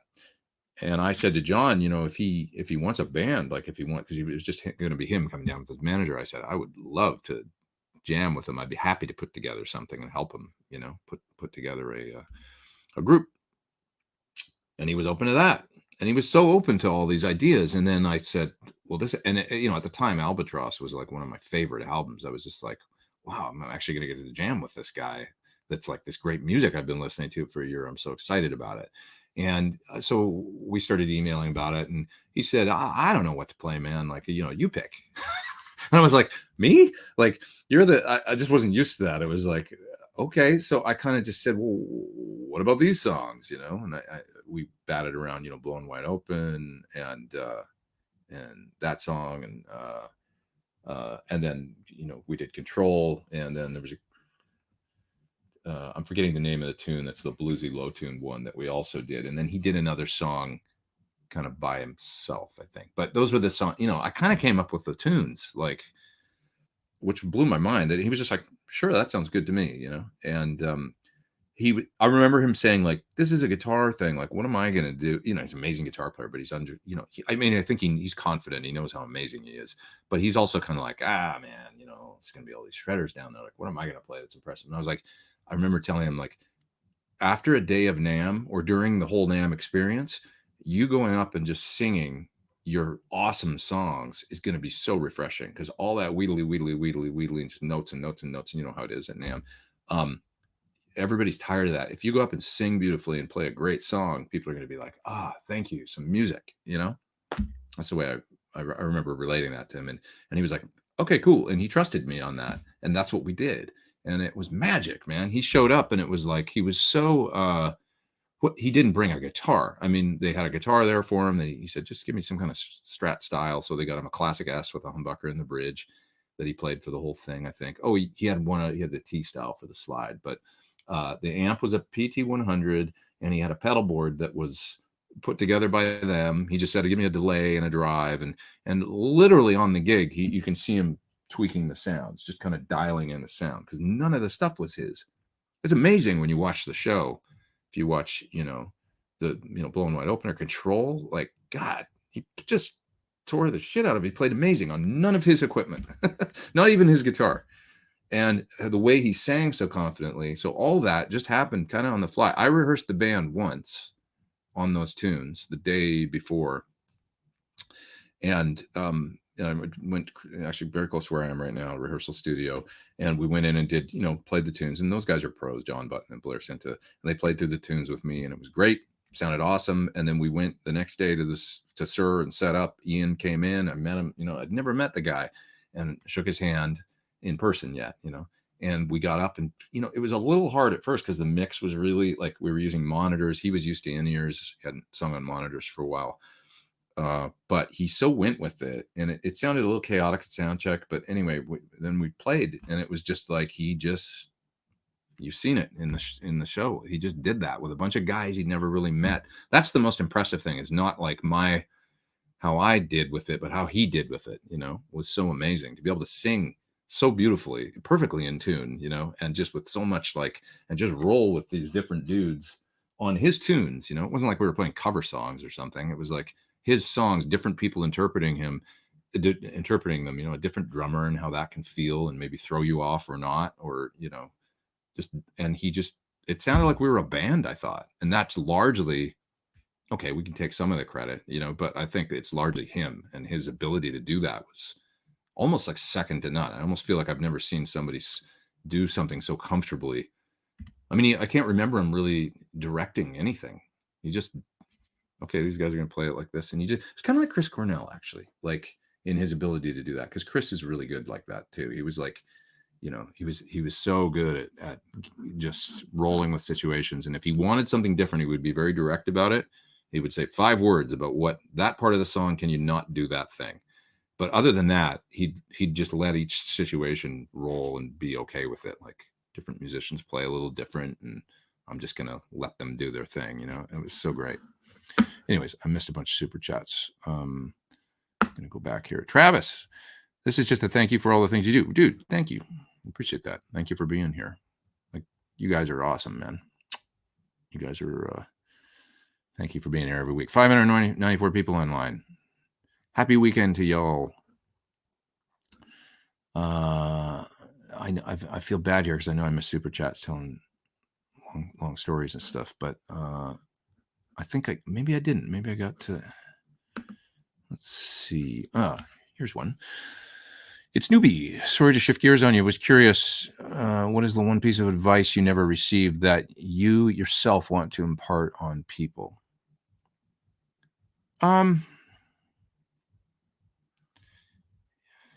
You know, a piece of advice that I didn't receive. Probably the most important one. If you're, and it's like a melancholy kind of thing, but it's like it really is. If you do music and you get in this flow of like getting a good gig and traveling around and living in a different city, moving to a music capital, that kind of thing, just make sure that you try and stay, if you want to, if your family is people you want to hang out with and your friends, make sure that you try and stay in touch with them as much as possible. Yeah, that's the one thing I would say, because that's the one thing nobody told me was like, because both my folks have passed away, and one thing nobody told me when I left was like, you're going to move to a different country now, and you're going to live in a different place, and there's going to be a finite amount of times that you will see those people again.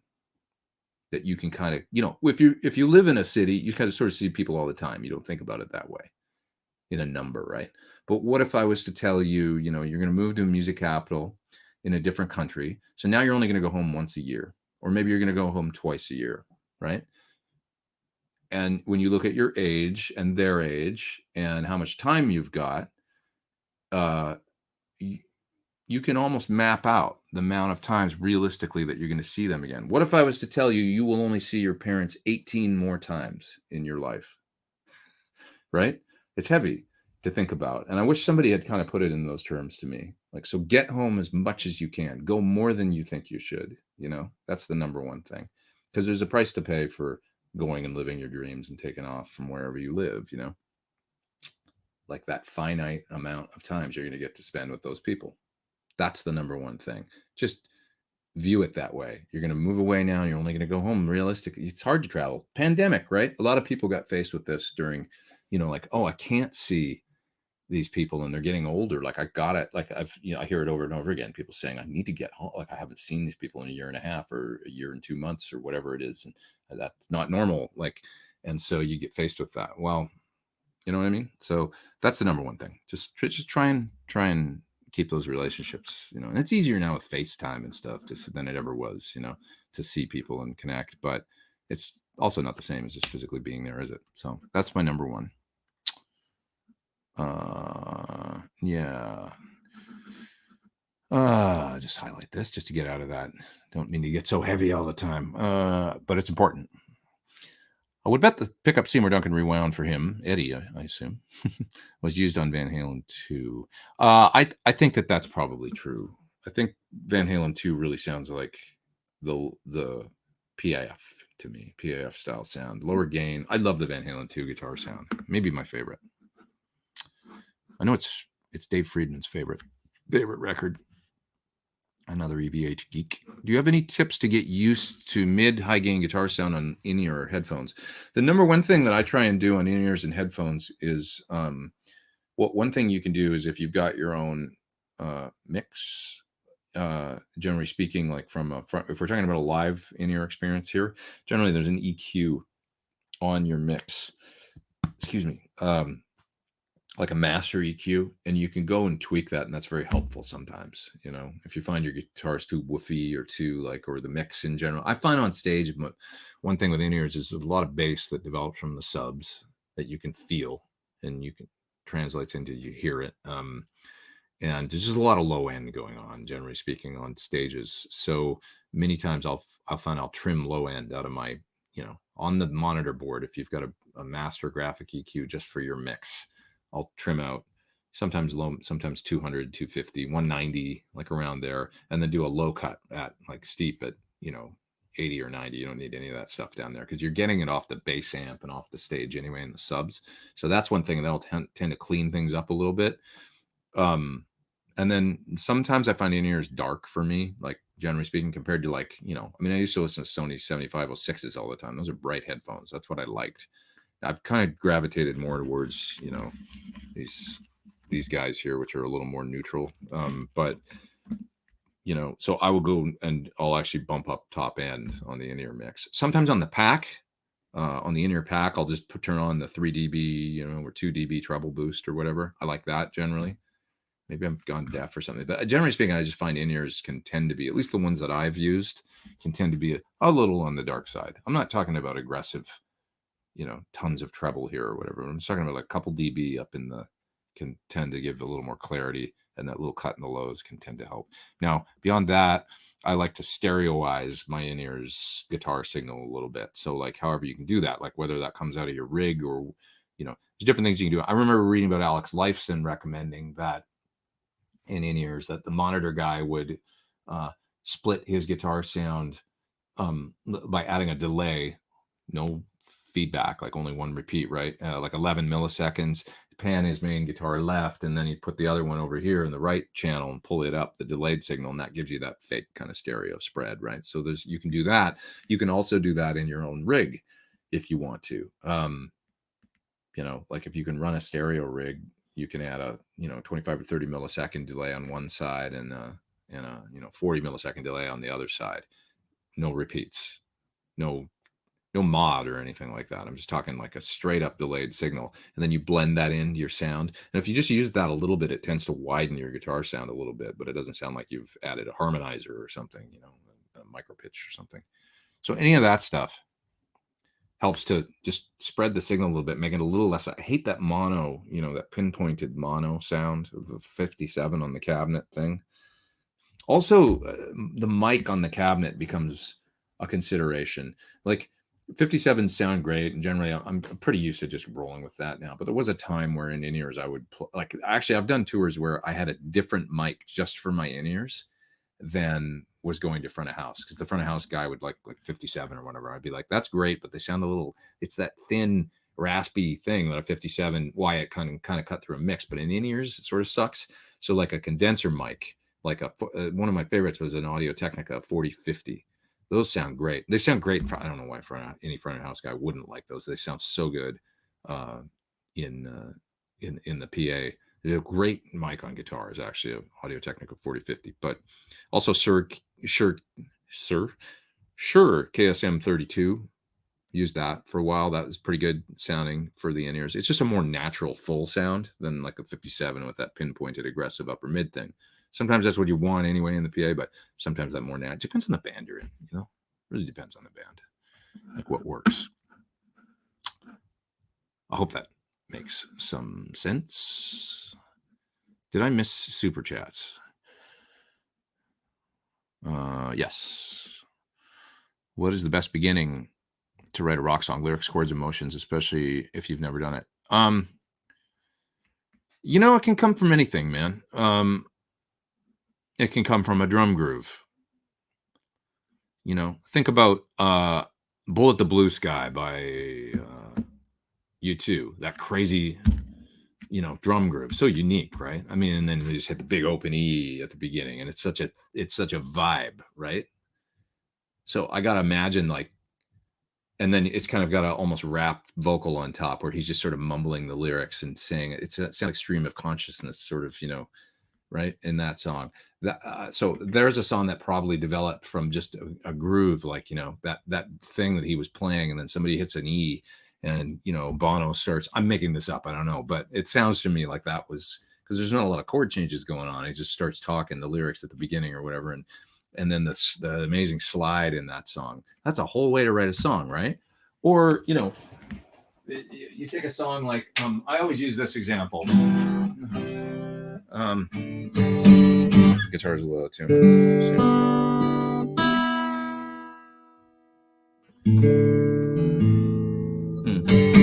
Well, bear with me, right? She loves you, yeah, yeah, yeah. She loves you, yeah, yeah, yeah. She loves you, yeah, yeah, yeah, yeah. It's amazing because it's like you can play any chords almost with that melody. And what did they do? Like they could have gone, she loves you, yeah, yeah, yeah. She loves you, yeah, yeah, yeah. She loves you, yeah, yeah, yeah. She loves you, yeah, yeah, yeah. Right? It could have just been a totally different thing. But I love the concept of like writing the melody and then like, they just picked which chords, they want. It's so cool. So that to me is like a hook. The melody's a hook, and they start with the name of the song, just like Start Me Up. If you start me up, I'll never stop. It starts with the chorus and the hook. It's amazing, right? So that's one kind of song, that starts with an amazing hook, a line, a lyric. She loves you. They came up with a hooky melody and then they just put some chords to it. Now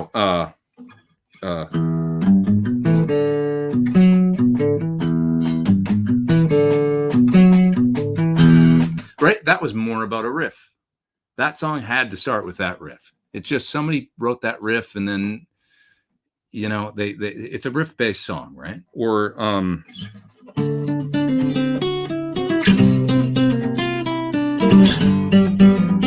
like that had to be, they wrote that riff and then they wrote a song around the riff, right?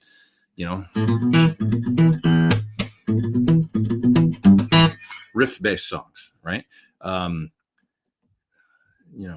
probably done a bit on this before, but like then you take a song like a Rolling Stone, right? Once upon a time. Whoa, how's that song go? Oh shit, I can't remember the first lyric to that song, but people call, say, beware dog, you're bound to fall, you thought they were all just kidding you, right? I mean, it goes on and on and on. He's singing the same note. People call, beware dog, you're bound to fall, they were all, and it's like, that had to be, he's just writing lyrics and then putting chords underneath the more chord-based sort of lyric-based thing, almost like a poet, right? All these different ways to write songs, like maybe he wrote all those lyrics for, like, it's 5 verses, oh, you got one of the finest schools, all right, but you only used to get used to that. Like he's telling a story and just it almost sounds like stream of consciousness lyrics where he had to get this story out and he's telling, then he just found like some chords that went with whatever the lyrics were. I like to think it was a lyric based almost like poetry, that like it's almost conversational, that song. So I find that amazing. Riff based songs, songs that probably started out as lyrics, songs that started out as a hook. She loves you, yeah, yeah, yeah. She loves you, yeah. There's no right or wrong. I mean, there's all these different ways. Now, if you could put all that together in one song, an amazing riff with amazing lyrics and super hooky melodies and stuff, now you've got, the greatest songs ever written, right? I mean, the ones that kind of have it all together. I don't know, Carry On My Wayward Son or something. With a great, all those great, carry on my wayward son, there'll be peace when you are. I mean, what an amazing, it's a beautiful melody and it just all ties up so beautiful. Everything is in that song. I don't know. I'm confusing you probably, right? But I'm just saying there's no right or wrong way to do it. I think there's different ways that songs start. I used Bullet the Blue Sky as something that probably started with that amazing drum groove and one note riff-based songs, a Paperback Writer or Walk This Way. Hook-based songs, She Loves You, with an amazing hook. Start Me Up. A line, one lyric that's just incredible, So, yeah. Anyways. Here's to another I'm a nice guy until I'm not person. Thanks, Ben. I get complimented you are a nice person a lot. When that became a compliment and not the norm is beyond me. Thanks, Pete, for all you do. Thanks, Cole. I really appreciate that. Thanks, Ben. Yeah. Hey, Mom, I said the way you move, gonna make you sweat, gonna make you groove. Well, Paige there's an interesting, I was playing the Rain song, right? The Rain song, the lyrics and the melody and stuff is almost so like, I think Page, it's like Hotel California. I think the song was probably there as this beautiful piece of music, and then now we got to find some stuff to sing on top of this. That's what the Rain song sounds like to me. Like Page just wrote all this beautiful, it's an instrumental almost that Plant just kind of contributed some little snippets of cool stuff to, right? That's what that song sounds like to me. But then some of those more riff based, Heartbreaker or, Black Dog or, those had to start as a riff, right? And then, I don't know. That's because equally kind of as important to the riff is the, hey, mom, I said the way you move. Like, where did that inspiration come from? I wonder for that tune. It's interesting. Yeah. What are the 3 pedals you can't live without? Tuner, number 1. Most important. Probably a delay. Then it's a toss-up, man. Honestly, when I think about like, do I need a drive? Not really, but I have a bunch. So, is it a reverb? Probably not. I need a delay. I need a tuner. Beyond that, toss up between all the other stuff. A great mod, all-in-one box. Yeah, probably like a mod, because I do like mod stuff sometimes. I do like, you got to have something so like a Mobius or something, I think. Because I like amp drive primarily, so. I'm going to miss this Dave Thomas super chat. I don't want to miss that. Thanks for all the recommendations of, and I just lost it. Let me find it again. Thanks for all the recommendations of great Canadian rock lately. Went down a rabbit hole and now love Darby Mills. That's awesome. The Queen of Scream, isn't she? Turn it loud. She's amazing. Great singer. Yeah, man. I was listening to my buddy Jordan, his album, the new Blinker the Star album yesterday. What a great record. I love the way he writes, and I was talking to somebody yesterday about vibe and how we don't really like, I'm just not really a fan of virtuoso anything anymore. Like I appreciate it, but it's not what I listen to for fun, but what I still just get lost in vibes, and I love the vibe of a good, and if it's a virtuoso thing being played within a vibe, then I'm okay with it. But Jordan's record is such a vibe. So if you haven't heard the Juvenile Universe album, give that a listen, because it just reminds me of good old Canadian rock and good progressive, atmospheric, sometimes aggressive, but always beautiful sort of music, So that's a fun one. Yeah. Paul Simon wrote this. I love hearing this stuff like this. Wrote Homeward Bound while waiting for a train home. How do you say that? Wildness near Liverpool. He was pissed off and wanted to get home to London. That's interesting. That's I can relate to that, because that's how everybody travels in that country, and those train trips. When I talked to my friend Holly, she, go to do gigs and go here, go there around the country, and those, it can be cold and long, and those days of travel, and so that makes a lot of sense to me, especially up there by Liverpool. I love Liverpool; it's a great place, but it is cold and windy up there a lot of the time. That wind coming off the North Atlantic, is it's yeah, I can see that. It's a great. I miss that town though. I spent a lot of time in Liverpool, right before the pandemic. I think you missed my super chat. Sorry about that, Cody.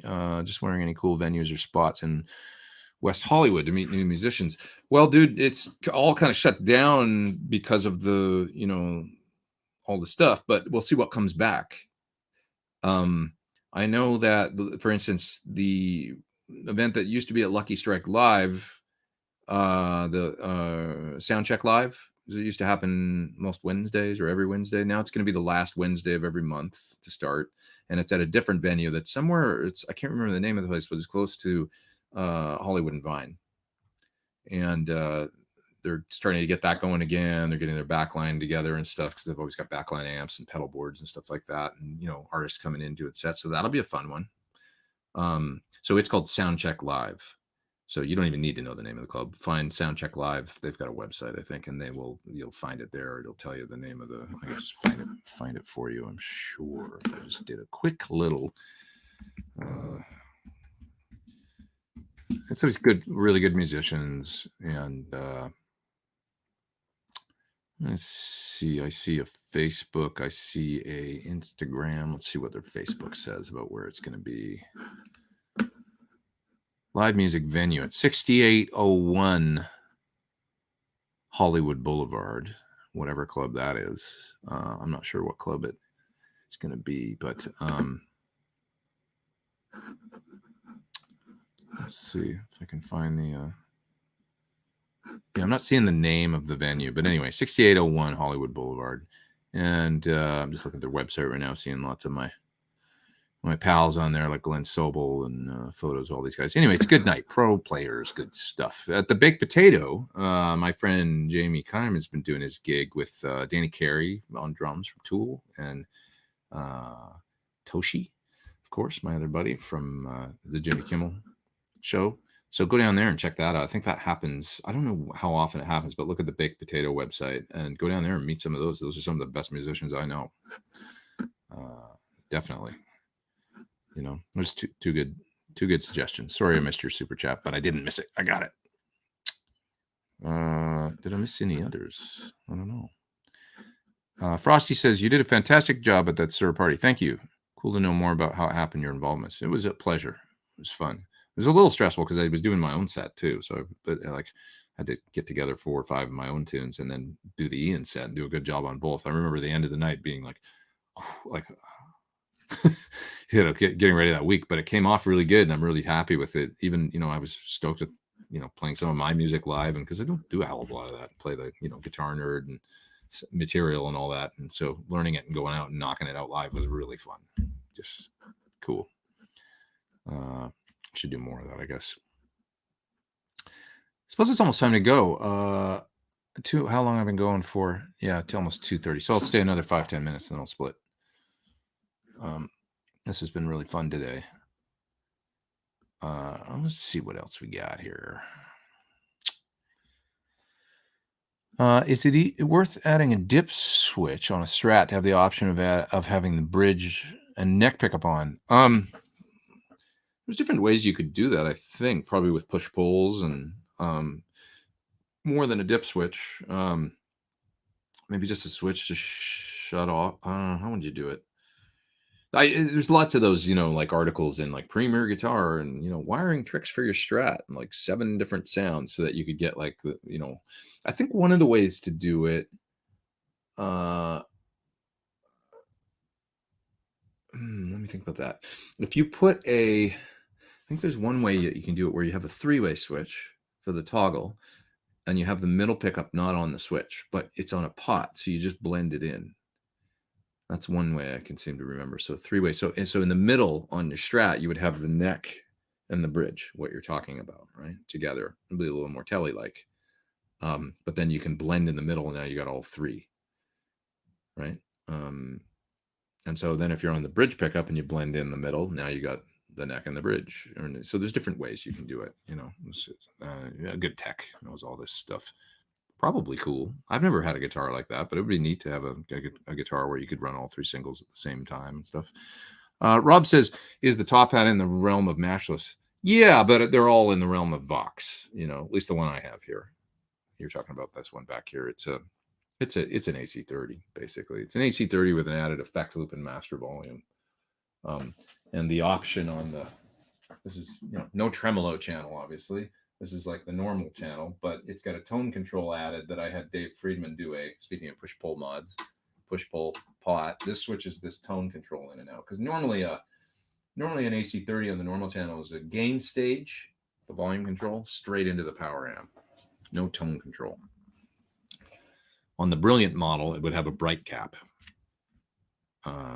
Brilliant, like an AC30 that's non-top boost. And then the top boost channel is more like a Marshall sort of configuration, but with different values. So the EQ functions differently and stuff. But anyway, yeah, they're all in the realm of Vox, really, mashless, and at least the DC30 and this style top hat. Yeah. Mark is there in the super chat. Hey, man, he says, I have to go. Thanks for the great Sunday Live. Hey, dude, thanks for being here. Appreciate it. Look at the camera when you talk. Appreciate it. Sometimes I'm like looking at the microphone. This is not. Hey guys, how's it going? Do all your guitars have a similar action and string tension? I would say so. Yeah. Oops. Generally speaking, I like to keep that fairly consistent, but some play better than others, and some are just easier to set up with the. Generally I'm a wuss and I like low action, but I don't like a lot of buzz and crap, so I try and balance it out. Yeah. Okay. What else we got here? Missed my $2 super chat. Sorry, Patrick. Sorry, dude. That's Patrick Carroll. I'm sorry if I missed any of you guys. It was it's my fault. I take full responsibility. Apologies. Some people hardwire their middle pickup to a bottom tone pot. What Pete is saying now. Yeah, the mix. Exactly. You can use the pot to just blend it in and out. Kind of cool. So the venue is at Lucky Strike Lanes, most likely. You know what? You might be right. I might have said the address of the old. It's not at Lucky Strike anymore. We're talking about Soundcheck Live again now, like a good place to meet musicians in. It's down further towards Vine Street, and I just can't remember the name of the club right now. So it's moving, and it's going to be the last Wednesday of every month. I wish I could tell you more accurately the name of the club, because you might be right. That's 6801 Hollywood Boulevard. That could be the. Now I see an IG link here. Let me see if I can find on their IG where it's going to be. I don't. Ask me this next week or the week after. I'll see if I can find out exactly the venue it's going to be at. But it's going to be at a venue that's, like I say, Hollywood and Vine, not Hollywood and Highland. Yeah, this is the place that Nuno Betancourt will go down, or Steve Vai, or different people go down and play. And I've done sets down there, like where gotten to play with some great players and stuff, and go down and sit in for a song or that kind of thing. So that's a good scene. Good scene. Tuesdays at the Whiskey, I'm sure will come back. Hopefully, that was always a fun one. Kind of more like the older rock players scene, Tuesday nights at the Whiskey, but really fun and kind of low key. I liked it because it was like not too serious, like we're going to put on this is pro players putting on a show. No, it's like it was a little more fun. The Whiskey was a little more, not to say the other sort of nights like that in LA aren't, but there's a certain thing I came to appreciate about the Tuesday night Whiskey thing. So you could check that out too when it comes back, because I'm sure it will. I don't know if they were doing this Monday jam at the Viper Room. I don't know if that's going to happen anymore, because the fellow that was doing that has actually moved. So whether or not that happens anymore, but other things will crop up as live music starts coming back. We'll see what happens.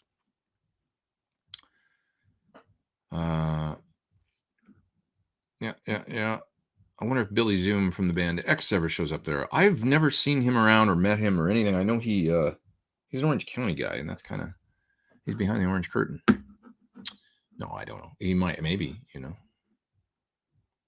not sure about that. That would be cool. Maybe he, and I just didn't know, goes down and jams or something. I don't know.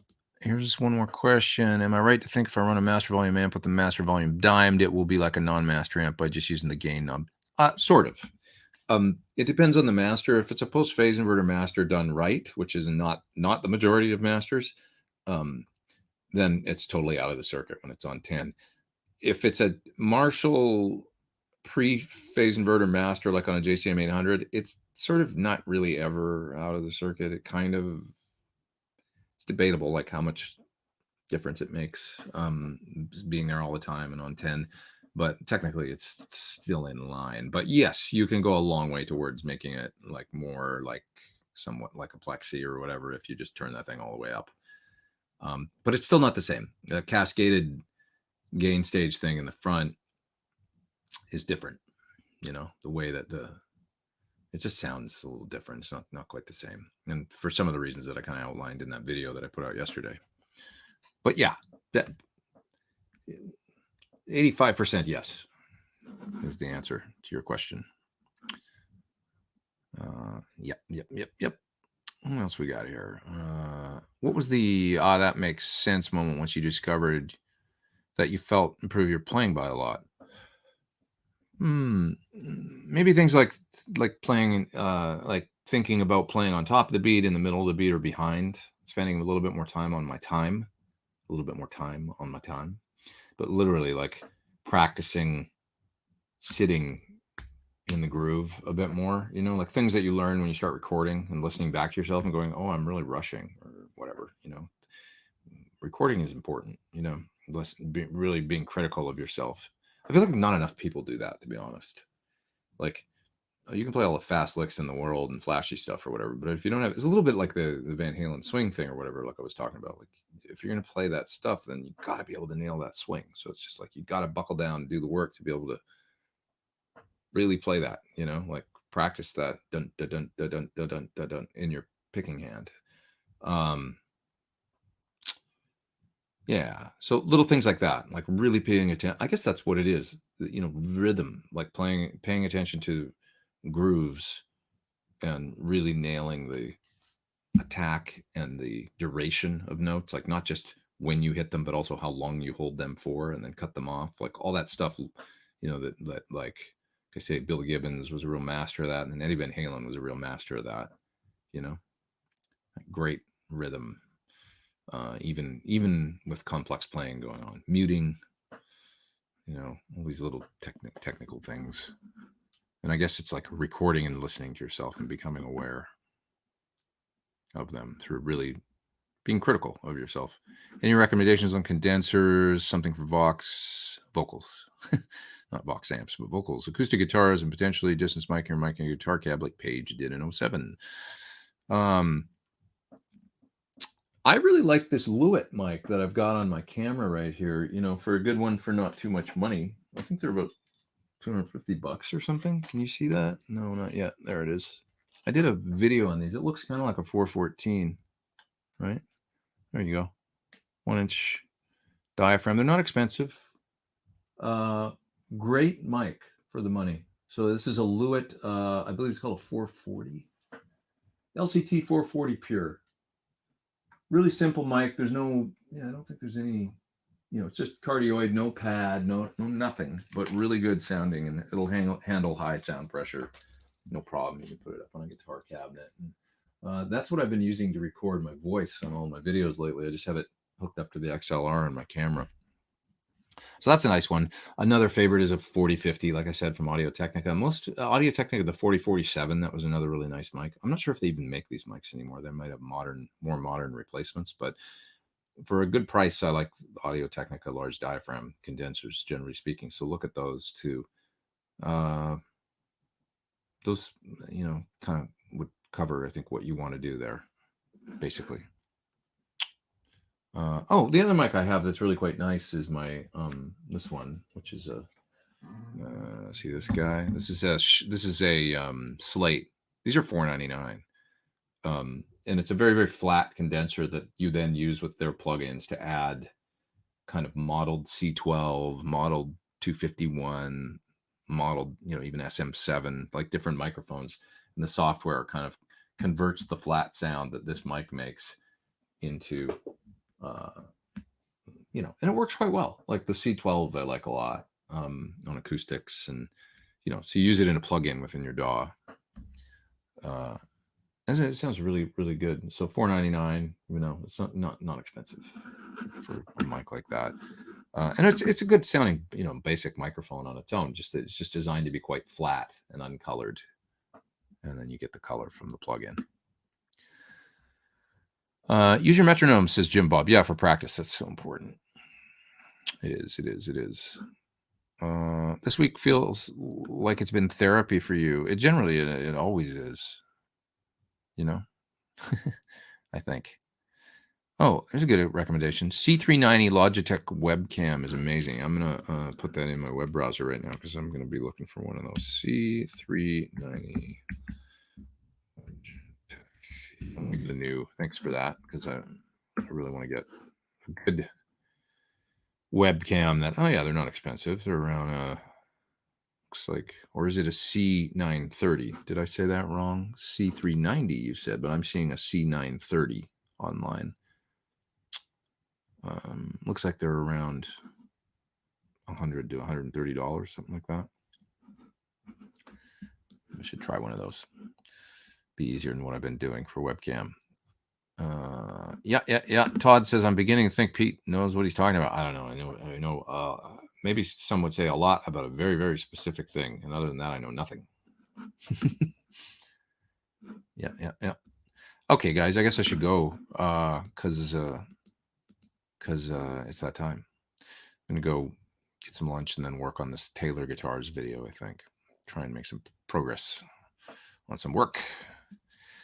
All right, everybody have an awesome week and happy holiday weekend to you if you're in the States. And love you all. Thanks for all the super chats. I guess it's time to bring up my affiliate link to support the channel.